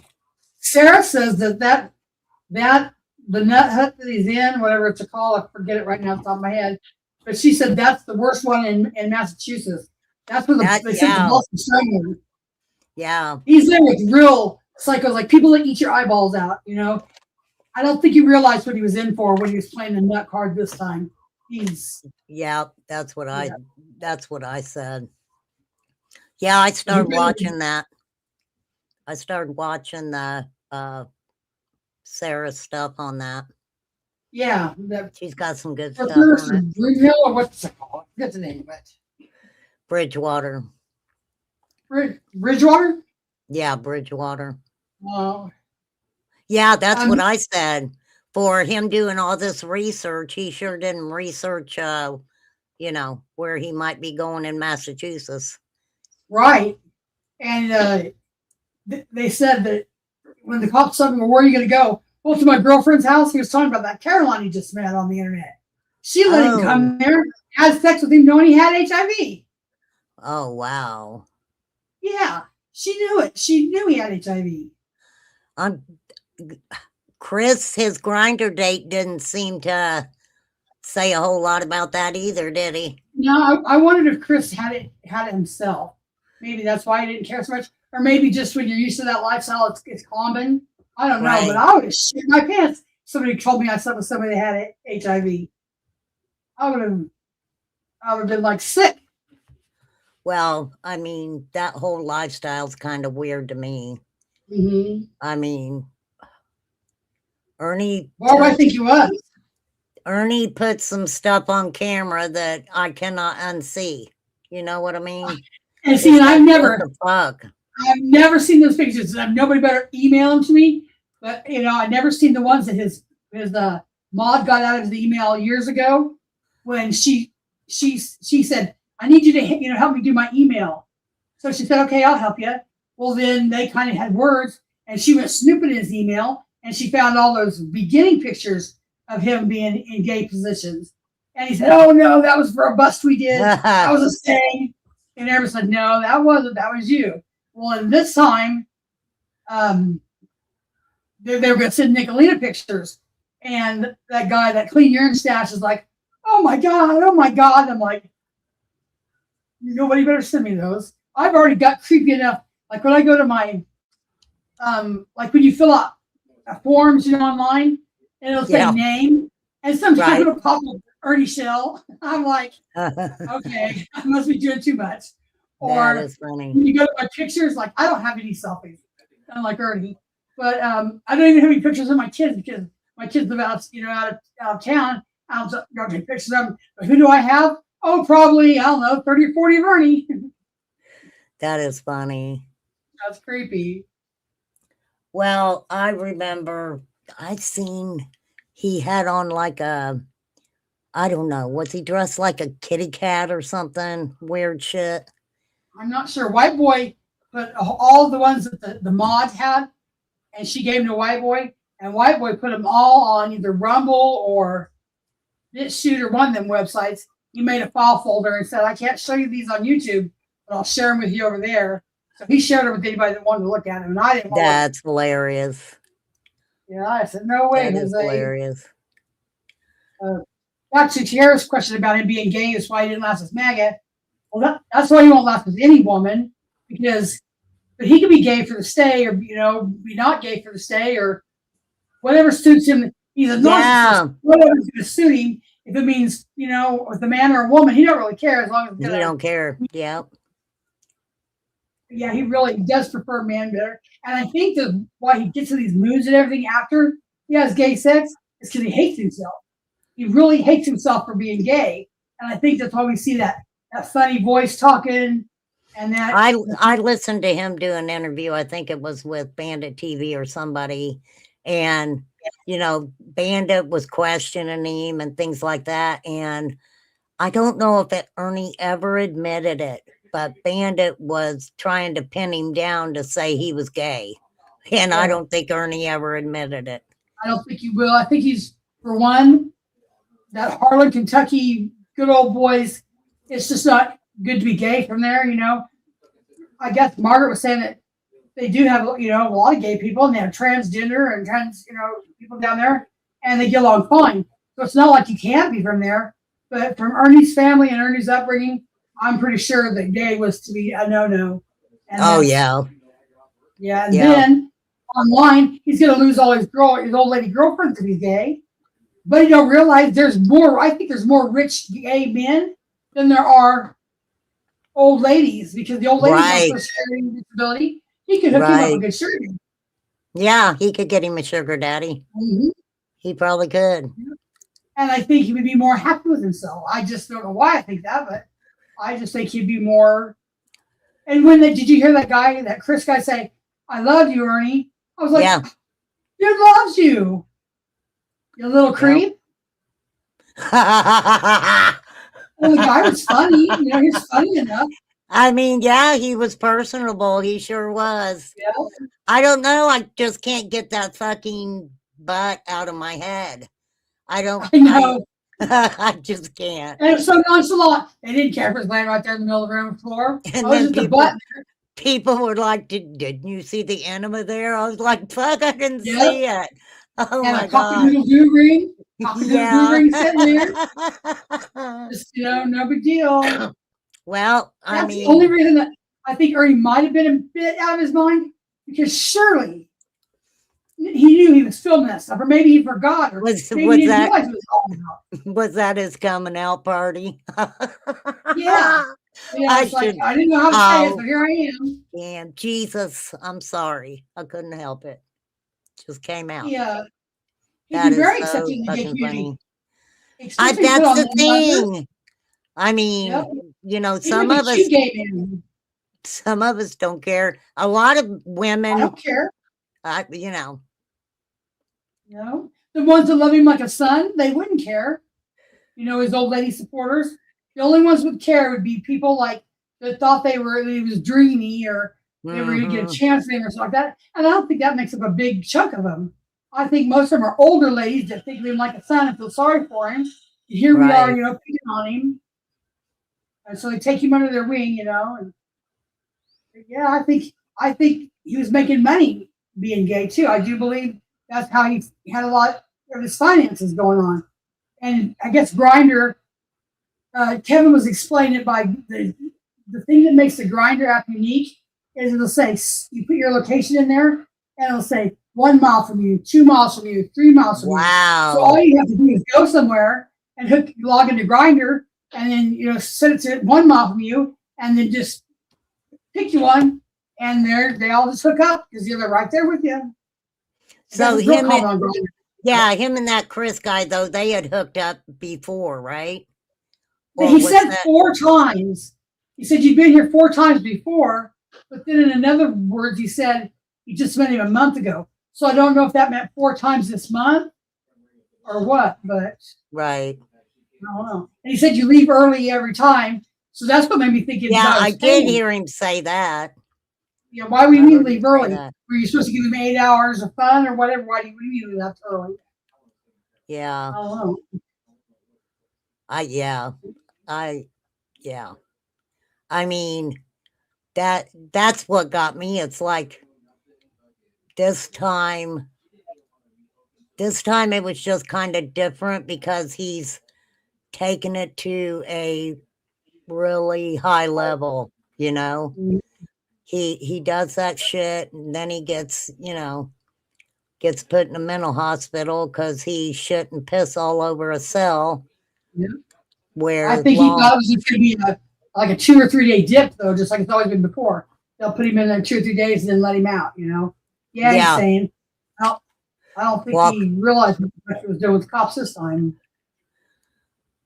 Well, we'll see on the 20th, I guess, what they're gonna do. Could you imagine? Could you imagine just alone shitting on the floor if you did nothing else? Could you imagine just shitting on the floor? I couldn't do that on my craziest day. On my just to shit on the floor, let alone wipe it with my hands on a camera all over me Yep. on the walls. Yep. I wouldn't touch my own shit if I had to. And it sounded like it was quite a bit of shit. Yeah. I mean, I can you mean- imagine that smell and the pee? Those poor cops. Well, that's probably It's why not a big department. maybe that's why he was uncomfortable in the bathroom, because he really needed to take a shit. Probably with all those enemas going on, Yeah, no doubt. Yep. So Yep, that enema hit right when he got in that cell. Yep. I've never had an enema, but I had a suppository once when I was pregnant. And dear God, that was enough to kill me. I don't want to know could imagine water going up my butt. And then they That's were talking about wild. doing drugs up their butt. That's what the syringes were for. They call it boofing. They put them in the syringe and stick it in their butt because I guess your rectum it goes right. It bypasses your liver and everything else. It goes right to your bloodstream. I guess it's the best way in the world to get high. And that Chris said something about there's a syringe over there that I used or we can use or something like that. He said, and I knew it was called a syringe in New York. See, that's what I was wondering too, what he was, what he had been doing. So, Yeah, the drugs definitely make you in that state of, I think he feels ashamed and regrets or something. That's when he gets that stupid baby talking voice and he acts all weird. And right. Yeah, but he did have, what was his upbringing like? I mean, I know what he tells everybody. yeah, And it depends on who you ask. Margaret has said that his grandma was the salt of the earth, and then his grandma and grandpa raised him. She said, probably as bad as any kids that their grandma and grandpa raised them. Your mom and dad had problems, right. but I don't know who to believe. I mean, Ernie Right. exaggerates shit so much, saying his dad was a killer and he killed all these people and everything, and I don't know, but Well, I mean, he talks about what he almost got trafficked or something, he tried to say. yes, said he got kidnapped. They came with machine guns, they kidnapped him, and they got him at the church parking lot later. Yeah. Gene said he was begging him, even threatening to call the police before the downstairs footage. ? I'm not sure I understand. Was he begging him or threatening who? Chris or Ernie? I don't know. Oh, Ernie probably called the cops. Chris wait, didn't realize. the grinder date did talked about calling the police. I just know when the cops came, the cops were like, Ernie's in the bathroom. He's been there like an hour and a half. And Chris is like, oh, has he? Oh, I didn't realize it. I saw him in the bathroom. Well, who has a house guest that goes in if they're gone 15 minutes, I'm like, that's a long time to be in my bathroom, let alone an hour and a half. You didn't knock on the door and say, do you okay? Maybe that's Oh, cool. yeah. Flies told me that, Barb, about the water bottle. Putting it up, the water up the poop chute. Ugh. Yeah, that was weird because, that whole pink lemonade scenario, that was just weird shit. He just wanted to I think he was going to go to the refrigerator and bolt the hell out the back door. That's why I think he wanted to go. Yeah, I think they knew that too. Yep. They sure did. And if I was that girl cop, I would have snatched him right up. And he goes, can I do it? She says no. And he looks at the guy cop, can I do it? I would have grabbed him and said, I just told you no. You don't have to ask him. You don't have to. Yeah. I'm good enough. I'm a woman, but yeah, take my word for it. No, you can't. Yeah, they told him he was under arrest, and he was like, "Can't I go to my girlfriend's or something?" Can I get an Uber? I'll go. Yeah. Can't I get an Uber now? I need to clip that. I need to go back and clip What? Okay, so what do you think when the cops said for the firearm charges? And do you think Ernie was surprised about that, or do you think he already knew that? Brad had a guest on the other day that had known Ernie back from 2016, I think it was. Don't quote me on the year because I don't remember the year. But Ernie worked for him. Well, they were going there. They would either deliver a boat or picking up a boat, one of the two, cross country, and they got stopped in Georgia. And Ernie had a firearm on him. And the guy said, I bailed him out of jail. I know that he had the charge because I had to go in and pay $1,000 to get him to bail him out of jail. So then I guess the guy provided receipts, and Brad sent it to me where the guy showed that he did stop it. The guy showed that they did have firearms, possession of a firearm in Georgia. And I've seen the receipt of it saying he had one, but I don't know if that's what he's talking about or not. Because when I ran his record, I thought I ran him in all the states that he'd been in. I know I did Georgia, and I never seen it until that guy showed it. I don't know how it, got my count. Yeah, but from 2016. That wouldn't have anything to do with now, though, right? Is it? No, not unless they ran like an NCIC of all states or something, and it popped up Right. saying, "Hey, you got a firearm back in," and the firearm's a serious enough charge where they might have brought it back up. But he'd been in Kentucky and they didn't bring it up and find it. I couldn't find it, so I don't know. I know other people have ran. Like Lisa Kagan never even mentioned it. You know, I'm sure if anybody could find it, she could, and she never mentioned it. So I don't know. had And never it might heard be it. something completely new. It I might be had- something completely new. Well, I don't know. I've heard a few things, but I forget where I even heard them or seen them. Since February of last year. That's the only time he's not been able to own a firearm, because he could own a gun clear up until February of last year because he wasn't a felon. He wasn't a felon until February when they found him guilty. So he had to Right. done something between February and now with the firearm, you know, to get a felon in possession of a firearm or something, unless he brandished one at somebody before, or you know how you beat somebody with a Yeah. gun before. I don't know. I think I'm probably wrong, but I thought he did something or showed something online. Oh yeah, he did to Viper. He did that to Right. Viper. Yeah, that's what it was. That's probably what it might be. Yeah, that's exactly what it So- might be.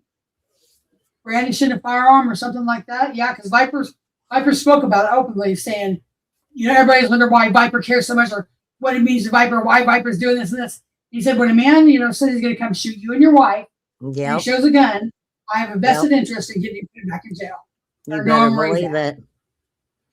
So, Better yeah, that believe might it. be it. I forgot about that. I mean, that's And Viper did it the right way. Everybody thinks, oh, he stalked him. No, he didn't. He just kept tabs on him, wonder where he's at, and you know, yeah. filed accordingly. And you're People gonna all do crazy. that. You're gonna do that if somebody threatens you. Oh like yeah, that. You're Yeah, gonna want to know um, where they're at. and for you know, sure. and he knows that Ernie knows where he's at because Viper's address is out there, so Ernie would know Well, where he's at. and this is the thing. Seeing Ernie do what they say that he's done, not actually seeing it, but that tells us how unhinged he is. He's Mhm. unhinged. Bad. And just like him being badly. in the bathroom with that knife, everybody's saying, so what? He had a knife.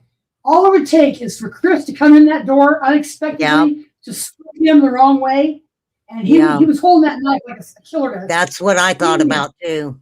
That's what He I would thought instantly too. just stab you, and not even. If you're holding a knife different, when you're startled, I think you'd probably react different. When you're holding it like he had it, all it would take is one bad move by somebody, and he Yep. would just knee-jerk react.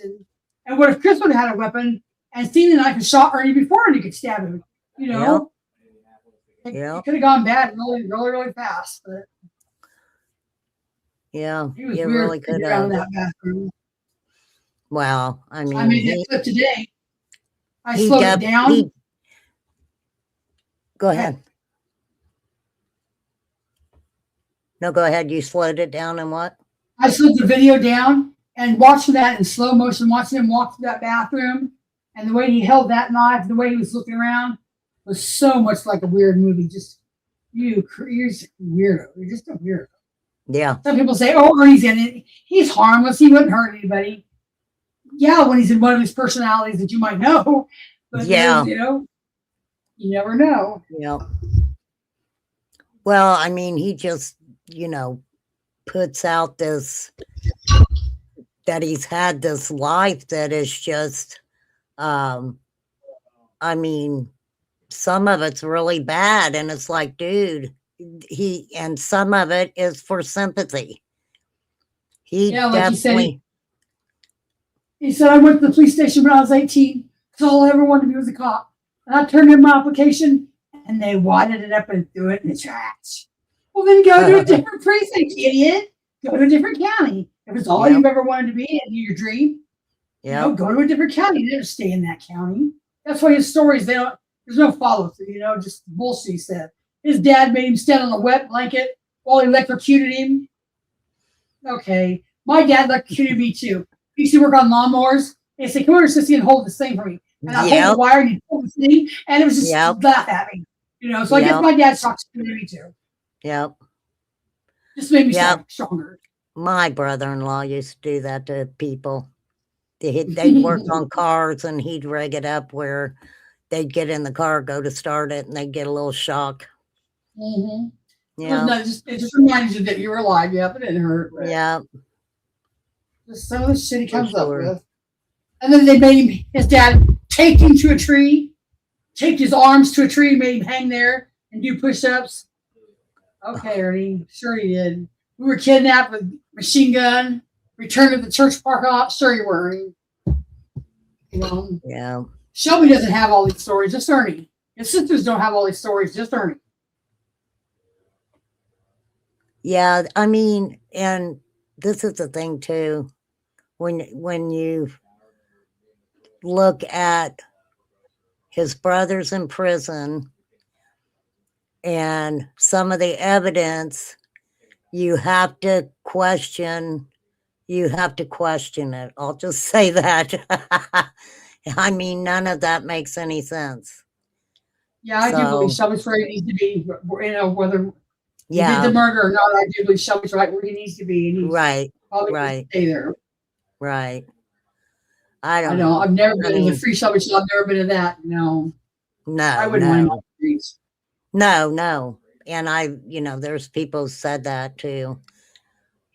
He's right where he needs to be. Mm-hmm. So, And I don't know how much you can like it, but you become accustomed to it. I mean, it's like living in your own little village. I mean, sure, you can't go down to the corner store, but you got commissary, you got your friends, you get your Yep. way of life going in there. You know who's this is, you know who that is.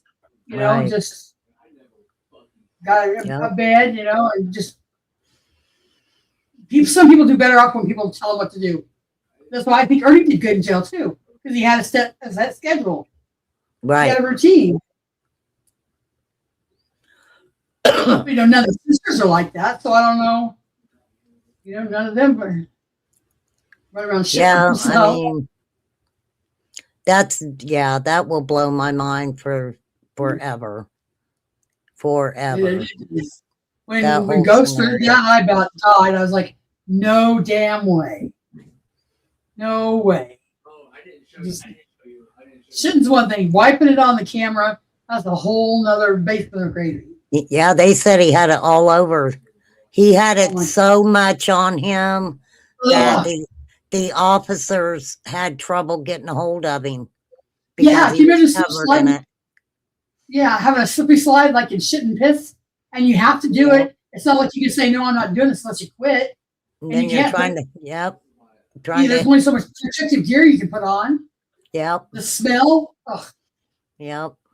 Because a Well, walking biohazard, they had to have somebody come in and biohazard clean the whole damn department and the car. yep, Just yep, that's why if he gets a back sentence, he should. Because if I was the police there, especially knowing he had HIV, knowing you put my officers through that, yes, yep, look, dude, I'm from a tiny town. It's a tiny department.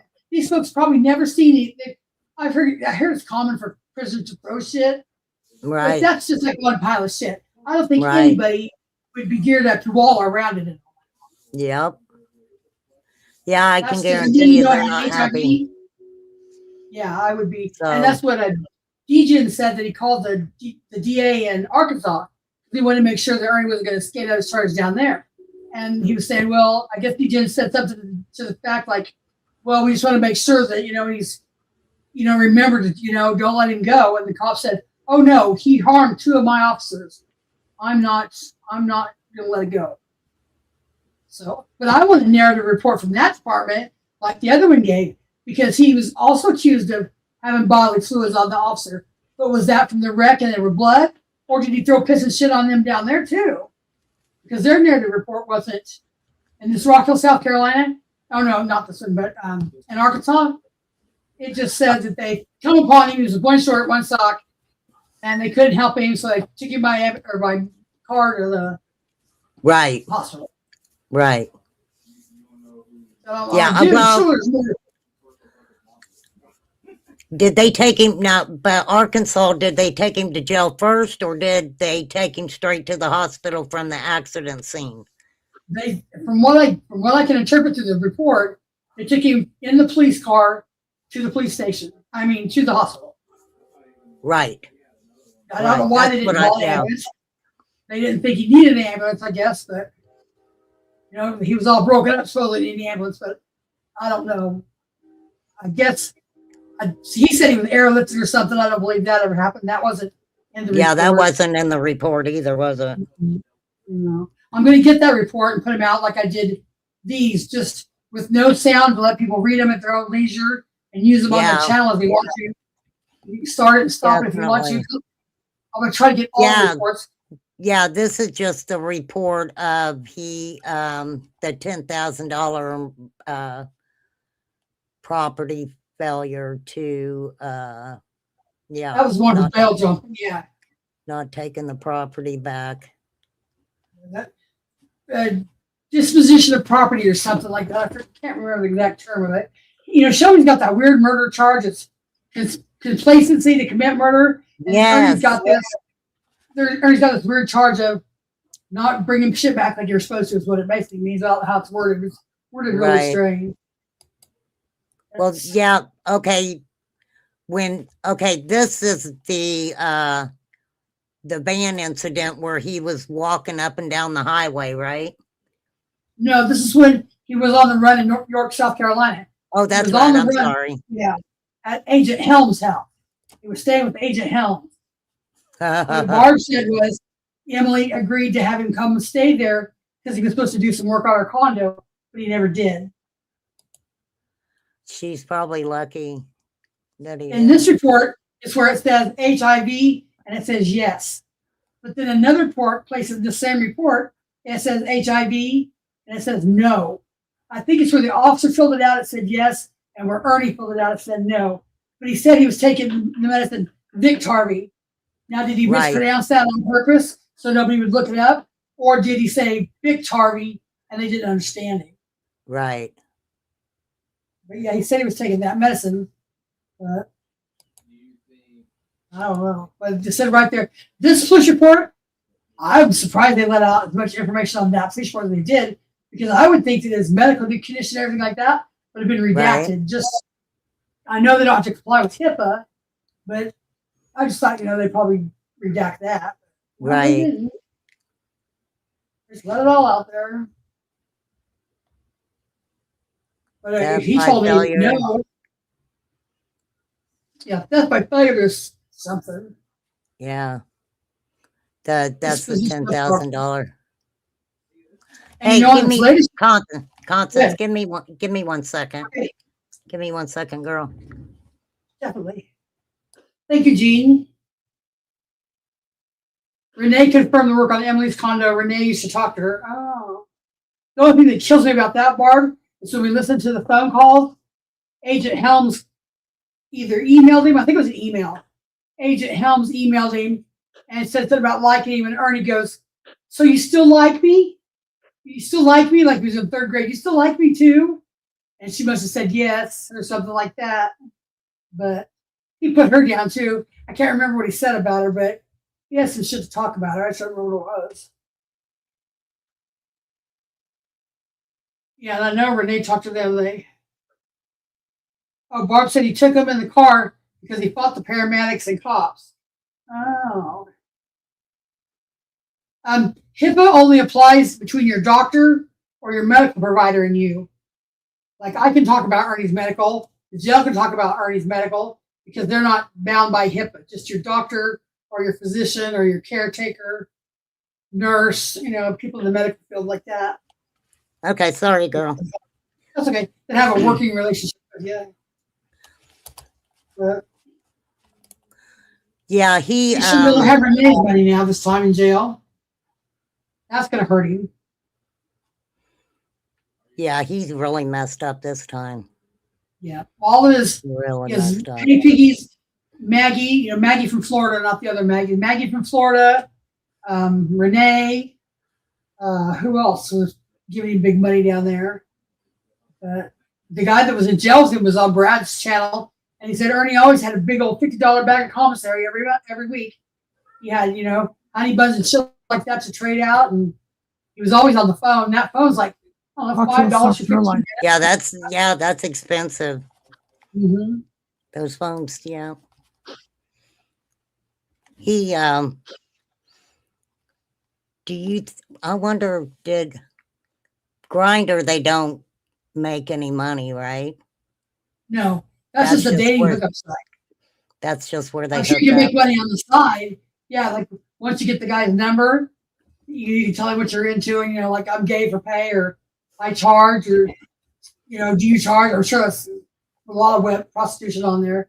It's just like a scummy site, from what I understand. That's where Ernie found all of the predator hunters. So they was busting the predators. They would get on Grindr and make a profile, and then say they were underage. And that's how they got their buses on. Okay, so this Chris guy was staying with somebody in Massachusetts, right? How long had Ernie actually been in Massachusetts? He'd been there since right before Christmas, because that's where that Carolyn lived. She lived in a different town, though. Not, it was too far away. But she said that he would disappear for 8 hours at a time, and he'd say that right. He probably went over to Kristen's house. Right. I bet he did. Yeah. Because he said he'd been there 4 or 5 times, and he probably just bounced back and forth. And then when the cop said, well, if you get an Uber, where are you going to go? Well, I was going to go back over to my ex-girlfriend's house and try to make it, make it right with her. He probably was going to do that. Because Carolyn felt bad about putting him out in the cold. She said she really felt bad. And he probably could manipulate her and take him back. She probably didn't know at the moment that he did have somewhere else to go. So. Yeah. Right. But who goes out for an 8-hour jog when you're at a friend's house? If I come to see you, I'm not going to dip out for 8 hours and then come back. Well, I was just on a run. Sure you were. Sure you were. That's weird. Even if you were on a run, that's fucking weird ass behavior. It was legit. He's just a weirdo. Just a weirdo.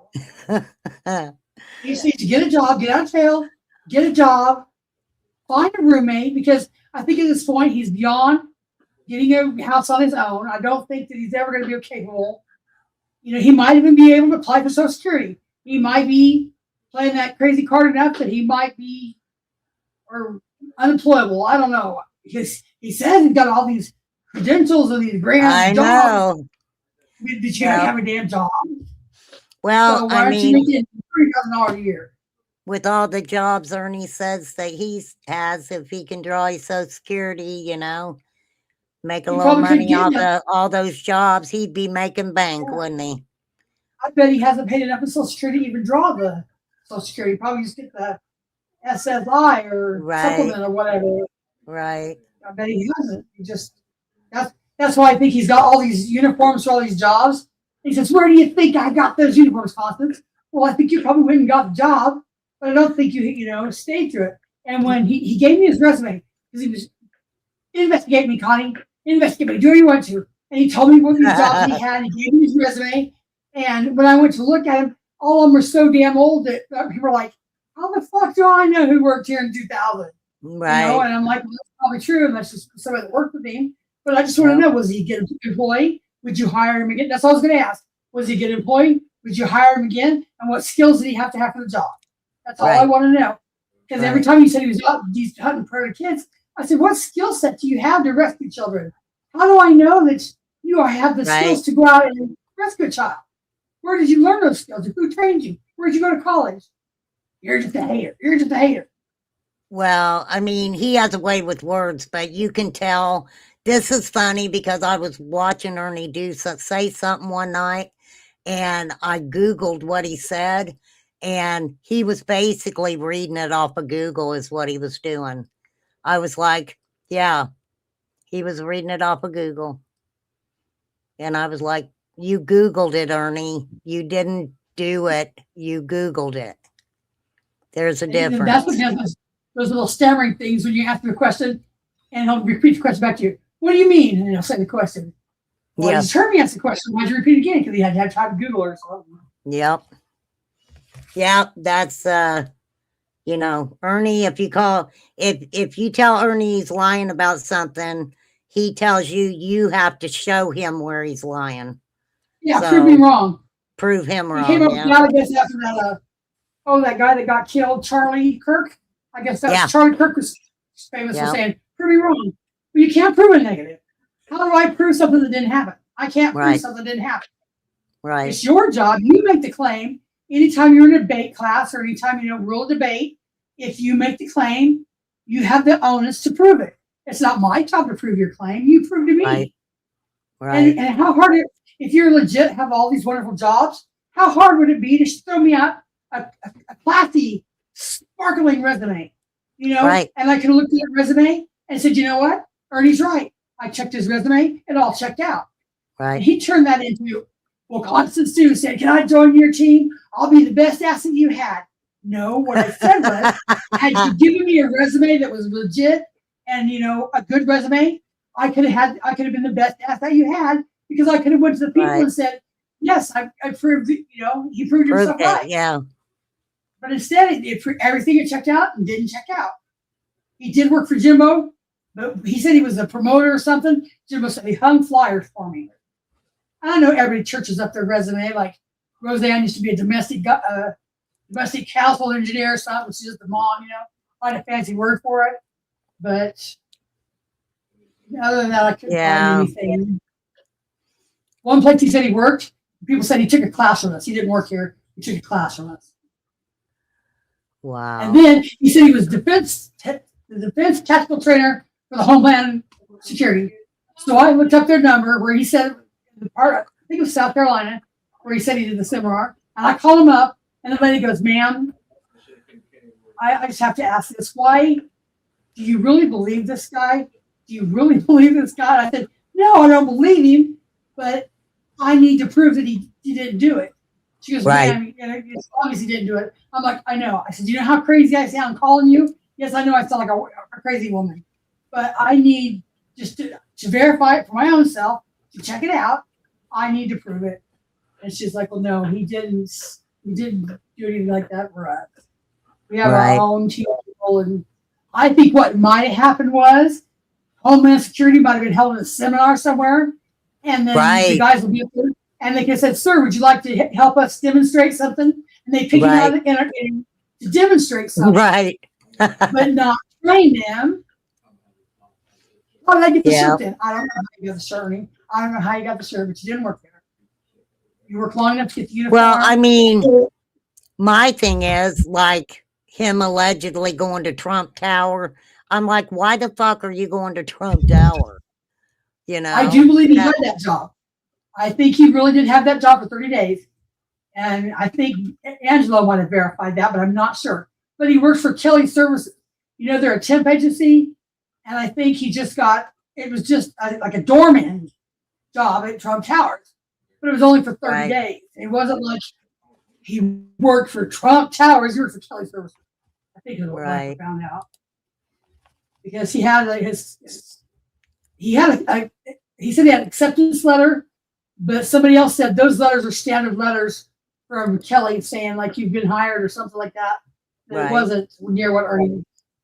If he worked for Trump Towers, he should have a damn thing from Trump, or there are people that whoever does Trump hiring. It's just that simple to say it. And if you don't Right. have it, then you don't have it. It Well, should be pulling teeth. I just thought it was weird that he was even around that environment. I just thought it was Yeah. weird Yep. because he was all He the said he time was- he talked all the time about meeting Trump Jr. or something, didn't he? Yeah, he said he worked for Mike Huckabee. He said he drove for Mike Huckabee. He said he drove Hillary Clinton around one time. They're not going to have any blow Joe off the street, drive Hillary Clinton around. You're going to have to be cleared to security pretty damn high up and not be Dale Ernie Shell driving her. Right. There's There's Barbara Constance. Hey, sorry, I'm outside. It's a little windy, but you were talking. I just wanted to come up and say something because you were talking ahead. about the security company and his resumes and stuff. Well, I used to work for about 3 years for a forensic armed and unarmed unarmed security company, and I was head of HR and office manager. And honestly, like the guys that would come in and fill out applications, this was a long time ago, but they would come in and fill out applications. We would do the interview. Obviously, the CEO had the say in all of that, but they wouldn't even check like references really, or experience wise, or all that. They left it on all of just the background check. So basically, these guys coming in could have put anything they wanted on their resume, anything. So, and the background check back then wasn't even as good as now, and even now it's still not as good. Right. So he could have fudged everything on that, you know, like trainings that he says he's done and all that. Obviously, he's fudged, but yeah. You know, excuse me. He would tell me, Connie, why do I have all these licenses if I didn't work there?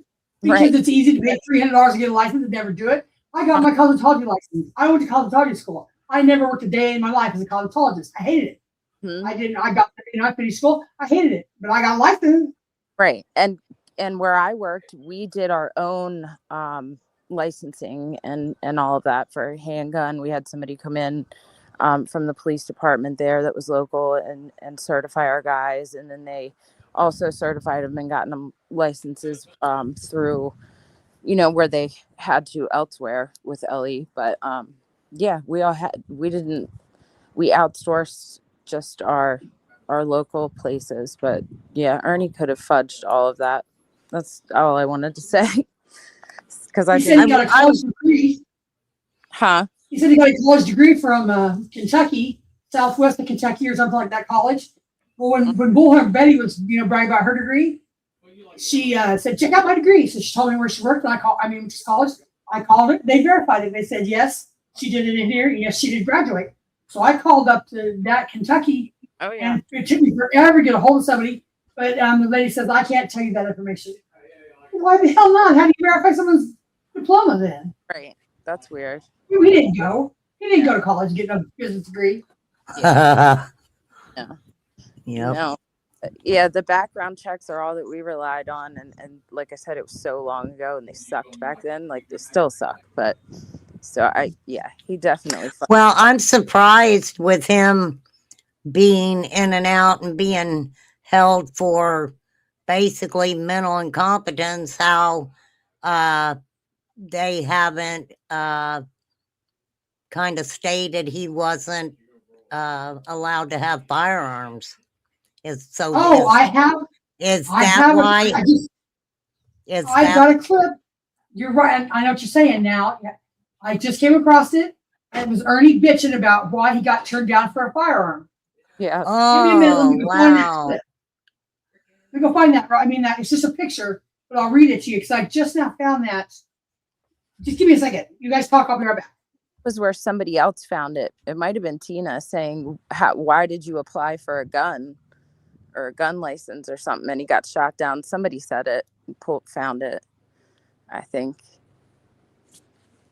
I was wondering because I was like, if they've held him for, you know, any sort of mental status like that, I can see him being on probation and not supposed to have a firearm, but I would think that they would have kind of put a hold on that even before that. Yeah. Yeah, this is before I knew what I was doing, like clipping. I clipped this, but I didn't get a date on it like I should have. So I don't know what date it is, but just from his look in the picture, he's got that hat on, his Predator Hunter gear. So it looks like it's probably about time as a Tina. And it said, Ernie Shell said, I was just denied a firearm. I was wondering why. That is when I took, no pumpkin wish drives me crazy. I was just denied a firearm and was wondering why. That is when I worked as an armed security guard and have those licenses. Also, your website, idiotically, I think that's what he means by that, idiosity or something, or whatever it is, does not work. So how the hell am I supposed to appeal a bogus claim when your agency doesn't even have your stuff together? Yeah. So he was obviously not at some point have a firearm. Yeah. Right. He couldn't get one for a I while. heard he's on the no-fly zone. No-fly list. I've never been able to prove that, but that's just what somebody, I think it was Alicia Turner. I Yeah. think you Said that she- can. I think you can somehow pull that up And the watch to list. see if he's on there or not. On the watch list, yeah. I Yeah. don't know how to do it, so I didn't got that deep in that part, but I just trusted Alicia's research, because she Yeah, was- definitely. I don't care how many people make fun. There was a professional flyer drone, like professional flyer, going through each window of my house. Like, I don't care who makes fun of it or not. So I do believe on that watch list, because that was the time, like, I guess when he was in between staying places, maybe, and maybe the government was trying to look for him. I don't know. But I don't think Ernie could fly a drone that well. So I think it was the government. somebody looking for him anyway, maybe Oh, somebody. absolutely. Yeah. Mhm. Who knows what Well- he's done that we don't know? I mean, look, we found this grinder shit that no one ever expected to Yep. find. I mean, Right. Yeah. who knows? Yeah. And all of his Okay. shops that he had to resell stuff. Yeah, that's what I'm saying. I mean, Mhm. dude went to a whole different level this time. Yeah. A whole different level. I mean, from like we said, he's always kind of went to the hospital for a couple days and walked out. Yeah. So, I think he was probably surprised when he realized, he had that firearm charge. And the gig was up. A lot of Yeah. different knew about his cons and shit. So Yeah, but I Did you ever mean, meet him in person, Barb? what'd you say? Did you ever meet him in person? Oh, heck no. Hell you no. did you, Constance? No, I've never met him in person. no. He always said he was going to come to Kansas. I said, you don't have enough gas money to get out of your yard in Kentucky. I'm not worried about. I don't know.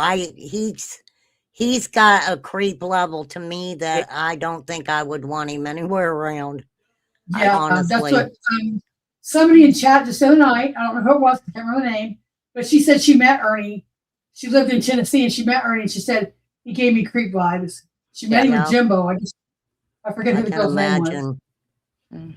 Well, I remember when he met up with Candace there at Tina's, and there was a welfare check called on her while Yeah. she was She there. looked scared shitless. I can kind of see She why did. somebody might have done it because Yeah, she looked she scared did. shitless. And They- Ernie, he was so grilling her that I bet he wasn't. Look what he did to her over the phone. Can you imagine when he was grilling her in person? I'd be Yeah. scared shitless too. Yeah. What- And they said they kidnapped her. No, he Yeah. was. She met up with him there. I think, if I'm not, I might be mistaken, but I thought she He met up said with Benny him called there. and said that she was kidnapped. He said Benny called the cops and said that Candace had been kidnapped. No, I know who called the welfare check. They told me they did, but it was the fact that he was trying to get her to say Mhm. that Dawn knew Benny Keys prior to Summer going missing, if I remember correctly, and she was scared. She didn't look like He's she so was strange. comfortable at all. I Yeah. could see him entrapping somebody, setting her up, doing Yeah. something to where, she gets her hit self, whether she's guilty or not, Ernie would make her be guilty and then fuck up the whole case. Possibly. Instead of just getting your evidence legit and, charging her legit to the charge a stick. I can see Ernie fucking everything up, and then it never sticks. And then Yeah. she gets out of it forever. Yeah, just like the tunnels and wanting Deb to go in there. And I think he totally would have recorded all of that just to make people think that he rescued a child out of a tunnel. Probably. Or the other thing that you said. Never know. Never know. Mhm. And Lori said she's the one that photoshopped him in the other tunnels. She said that out of her own mouth. I photoshopped him in those tunnels. Yeah, Nobody made well- me say that. I think it got misstrued though. I think she only did one like picture and that was it. Not too positive. I don't remember back then. Well, I mean, how does he know where the tunnels are to go to is what I want to know. Yeah, me too. We've always wanted to know that one. Yeah. Why would she out money for not going? Oh, you owe me all this money for not going. Yep, that's Oh. That's a red flag right there. Who else met him and said, And she just had "Oh, foot injury. She couldn't oh yeah, walk. Well, unless he was trying to say that maybe, you know, somebody was paying him to do a mission and go grab kids that are in these tunnels, but No. his sister you said know. that when he showed up, he always had a lot of money." And then Mandy Cat met him, and she just did a live the other day, and she's talking about Ernie, and she goes, "He took me out to lunch, and he was a perfect gentleman." And she goes, "In fact, he wouldn't let me pay for my dinner. And when he pulled out his money, he had a lot of money. And I don't think YouTube pays that good. I don't care what he says. YouTube, even if you're on here Right. for hours and hours and hours, YouTube isn't going to pay that good. I did Right. make $68 off of AdSense last month. I don't know how. It wasn't counting my super chats. It said Right. off your ad revenue. Right. But that's only $68. That's not even threshold. It's Right. always about the Right. money. And I think it's partly because of the way that they all grew up and they had to survive. So maybe back then, you know, Mag said he didn't, you know, start getting this way until like around 16, possibly is what I heard. Right. But like maybe they had to do stuff like that to survive, and then they just kept going and going and going. Well, Harlem's Yeah. a bad area to come from. I mean, a hard area. You know, people Oh, yeah. are poor there for Yeah. generations, you know, and there's just nothing. You know, so he probably didn't have a great and wonderful life, but, you know, nothing like, and something had to scream up to raise this goofy. I mean, whether it's no, just, you know, something made him a narcissist. He's an absolute narcissist, no matter what anybody says. That Right. I guarantee you. Right. He just, Yep. he is. And our narcissists aren't genetic. I think it's all nature, not nurture. I mean, Right. it's nurture, not nature. Something had to make him want to be the star. I think he's probably ignored as a child, so he wants to be the hero. Or Right. I'm Yeah. the only child. It's like, That there's an interview somewhere out there where I think it's his stepdad talking. I'm not sure, but they're talking about, you know, that's his real dad. Ernie. Oh, his real dad. His real dad. You know, Ernie just always wanted to make it somewhere, you know. Be something he's not. Ernie always wanted to Right. be something he's not. Right. He was a bounty hunter one day and this one day. Yep. And Ernie's like, my dad didn't know me. Well, obviously he did, Ernie. Obviously he did. This shit just falls in line with the rest of the stories, you know. And I think his sister's Yeah. baby too. I think he would be a lot better man, a lot better off if they quit powdering his ass. Right. I agree. I'm sorry, ladies. I'm losing my voice and I got to get the kiddos to bed. But thanks Okay. for letting me up. Thanks for coming, You're Barbara. very welcome. Thanks for coming up. Or talk to you And guys in later. case anybody doesn't know, Barbara's part of. Were you part of Predator Hunter Nation, or did you just help them? I was helping them. I kind of am part of Yeah. it. Yeah. But not when Yeah. Ernie was in it. No. Barbara, who was he interviewing? Do you remember when he did that interview with that girl? Oh, gosh. Which one? I don't. Mom and the daughter? The one that talked about the mask No. I don't- wearing. It was weird. I'm gonna have to find it. It's there. Yeah, I'd love to see It's it. there. It's kind of weird. I mean, for sure. All right. sure. Well, I'll come back up any other time you guys want me to and answer some questions, or I'll stay in chat. Doesn't matter. I've said a lot, but you know, Thank. it's all speculation with me, really. But it's things that, you know, like 2020, looking back, hindsight, and all that. We're like, whoa, It's not. think that's something every day. If they eat or not. So, Well, I appreciate you coming up, Barbara. all right. Thank you. You guys have a good night. All right, night. Back to what you were saying, I think that his dips in the mental hospital, I think they came after most of his employment, though. I think all that, in my mind, how I got the timeline, I'm thinking it wasn't until like 2000, probably 16 or 18, that he started doing the highway runs and shit like that. And Yeah, I think that was yeah, after. He's been doing it for a while. Yeah. I even have one where it was in, Jacksboro, Tennessee. I don't remember the date of it. I just found it when I was doing my notes the other day. But he parked his car. The cop said he parked his car behind our police car. We were handling another, like an accident or something on a bridge. And he parked his car behind the police cruiser. And he walked up to us and he kept asking for something. I forgot what they said. I called down there and talked to him, and they were telling me this. And he said he kept getting weirder and weirder and more, stranger and stranger. So they escorted him back to the police car, and they were, saying, "Sir, we think you just sit down here in the police car." And he ended up trying to get away from running with them, and they had to fight him and hog tie him and put him in the back of the car. Well, he makes this big old Facebook post saying, "That's how the Jacksboro policeman treats you. Just because you go up and ask for directions, you end up hog tying the back of the car." So that's what made me call him. I called him and I was like, "Do you remember this incident, the date?" And they found the court paper of it, and he said, "No, I know what that was. He came up to us, started acting weird, and we had to hog tie and put him in the car." And I'm going to try to get the police report for that too, just to have it for my police report file.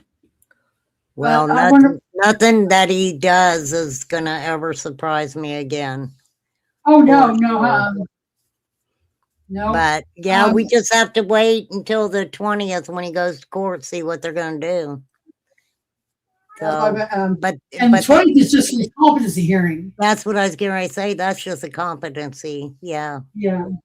So. And I don't think he can fool all this. He might be able to fool a counselor from a mental health clinic. Right. I don't think he can counsel. Those are PhDs, doctors, more than one. Yeah. You've got to be really crazy to. Yep.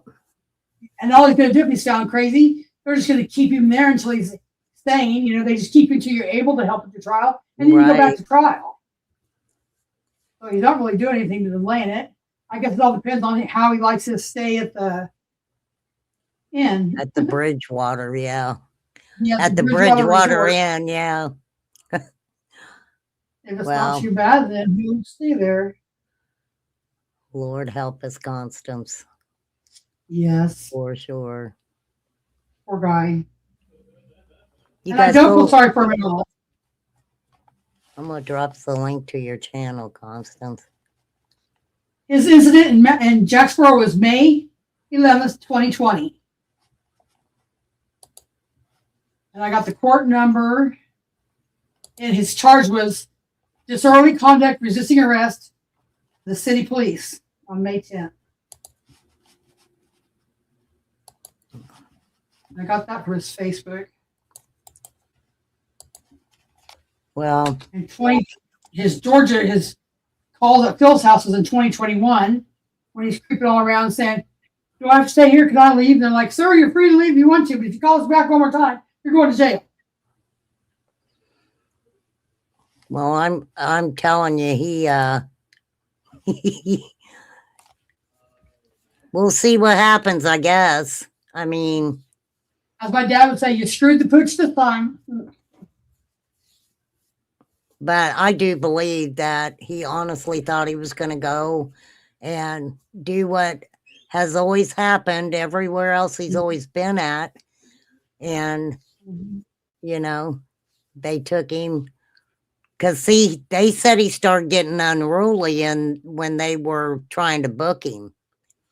So he was acting up. So they put him in the cell. And that's when he started doing what he was doing. So all that sketched out, looking weird, and he does that when he has gay sex. So he did that with Phil. He had that one hiring run when he was with Phil, and we knew he was with Phil for sure. The other ones we don't know if he was with a man or not because we never found the man. But I think he gets all high, has gay sex, gets his mind not right, And to me, saying all you have to do is don't know the difference between right and wrong. I think you can have all these conditions, and the only way they'll find you not competent is if you don't know right from wrong. Ernie knows right from wrong. He knew better than shit on that floor. Yeah. Yeah. That's just, I can't imagine. I know. And you would think he would never show his face around here. You'd think he'd be so ashamed that he'd be run off for you, but he won't. He'll come back with some stupid story and everybody will believe him. I don't know though. I see him doing a little bit of time first. So yeah, I'm sure somehow he'll get a hold of somebody on YouTube, right? Mm-hmm. He usually does. Oh yeah, definitely. Everybody said, "Connie, are you going to contact him?" And normally I wouldn't, but this time I want to talk to him so bad. He's always like, "You'll never beat me. You'll never beat me. You'll never." I should call him and say, "Winnie, winning. Hey, every day I wake up, it's shit on my hands. I'm winning. You know, that's all I want to do. That would be Yeah, I'm sure hilarious. That somebody is will funny. contact me. And everybody says you can't have jailhouse calls. Yes, you can. There's I Wade Wilson. remember. There's a whole. There's I websites built on remember. jailhouse calls. Yeah, there is. Yeah. I'll never forget he called me remain stupid because I let you up on panel. And Yep. we Yep. were kind of roasted him. We were having fun. He didn't like it. He was like, And then he started "Remain grooming you. stupid." Yeah, I've got Well, that remain clip. calm. I've got that You're a clip. good I'll person. forever have that. Him telling You me. need to put some of your clips out because it's history. It's things we'll never get back. I told I was talking to who was I talking to today on my channel, and I said, so if I die today, my clips are going to live on forever because there's no. I mean, I can't get my channel taken away. I'll be dead. So there's no way I can violate terms of service. So as long as YouTube is in existence, my clips are going to be out there for I don't know how many generations. Yeah.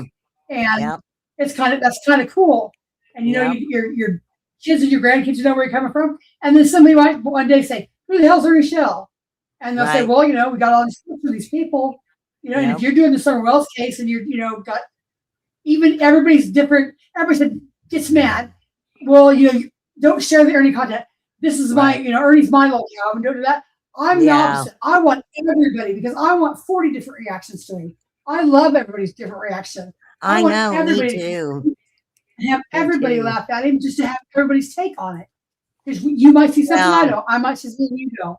this is the thing when you're having personal conversations with someone and you're telling them about these people on the freaking internet, and some of the Yes. people are like, "Are what?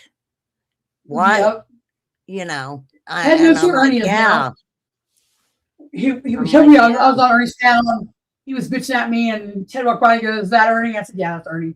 So Ted knows who Ernie is. But when I'm trying to tell any of my sisters or anybody about it, they're like, "What?" And it's like, they Mhm. don't even look at my YouTube.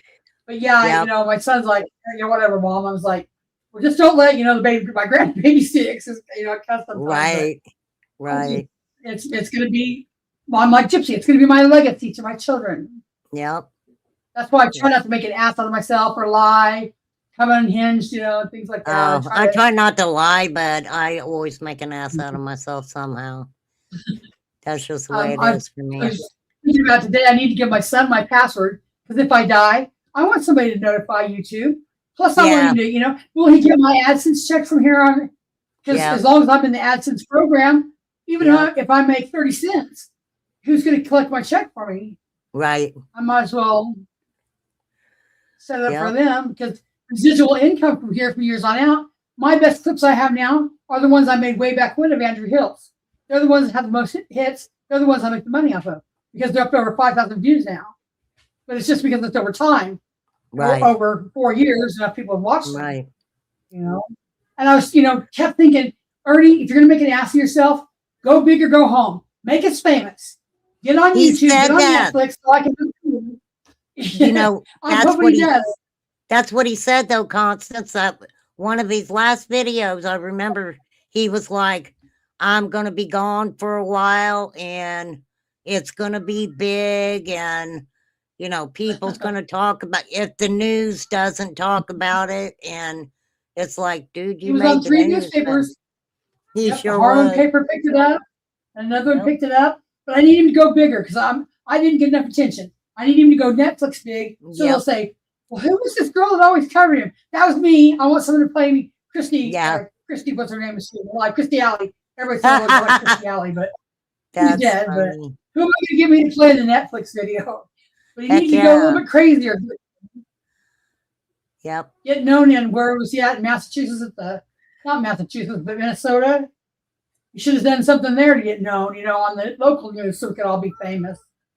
Yeah, but didn't he he kind of just walked around some protesters, didn't he? And took their shit.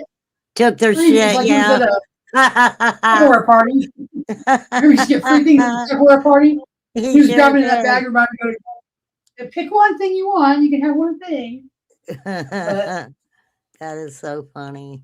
That was, and everybody said, What's Connie going to do for a little cat now? What's Connie going to do? You can look for another one? No, I wasn't looking for one when I found Ernie.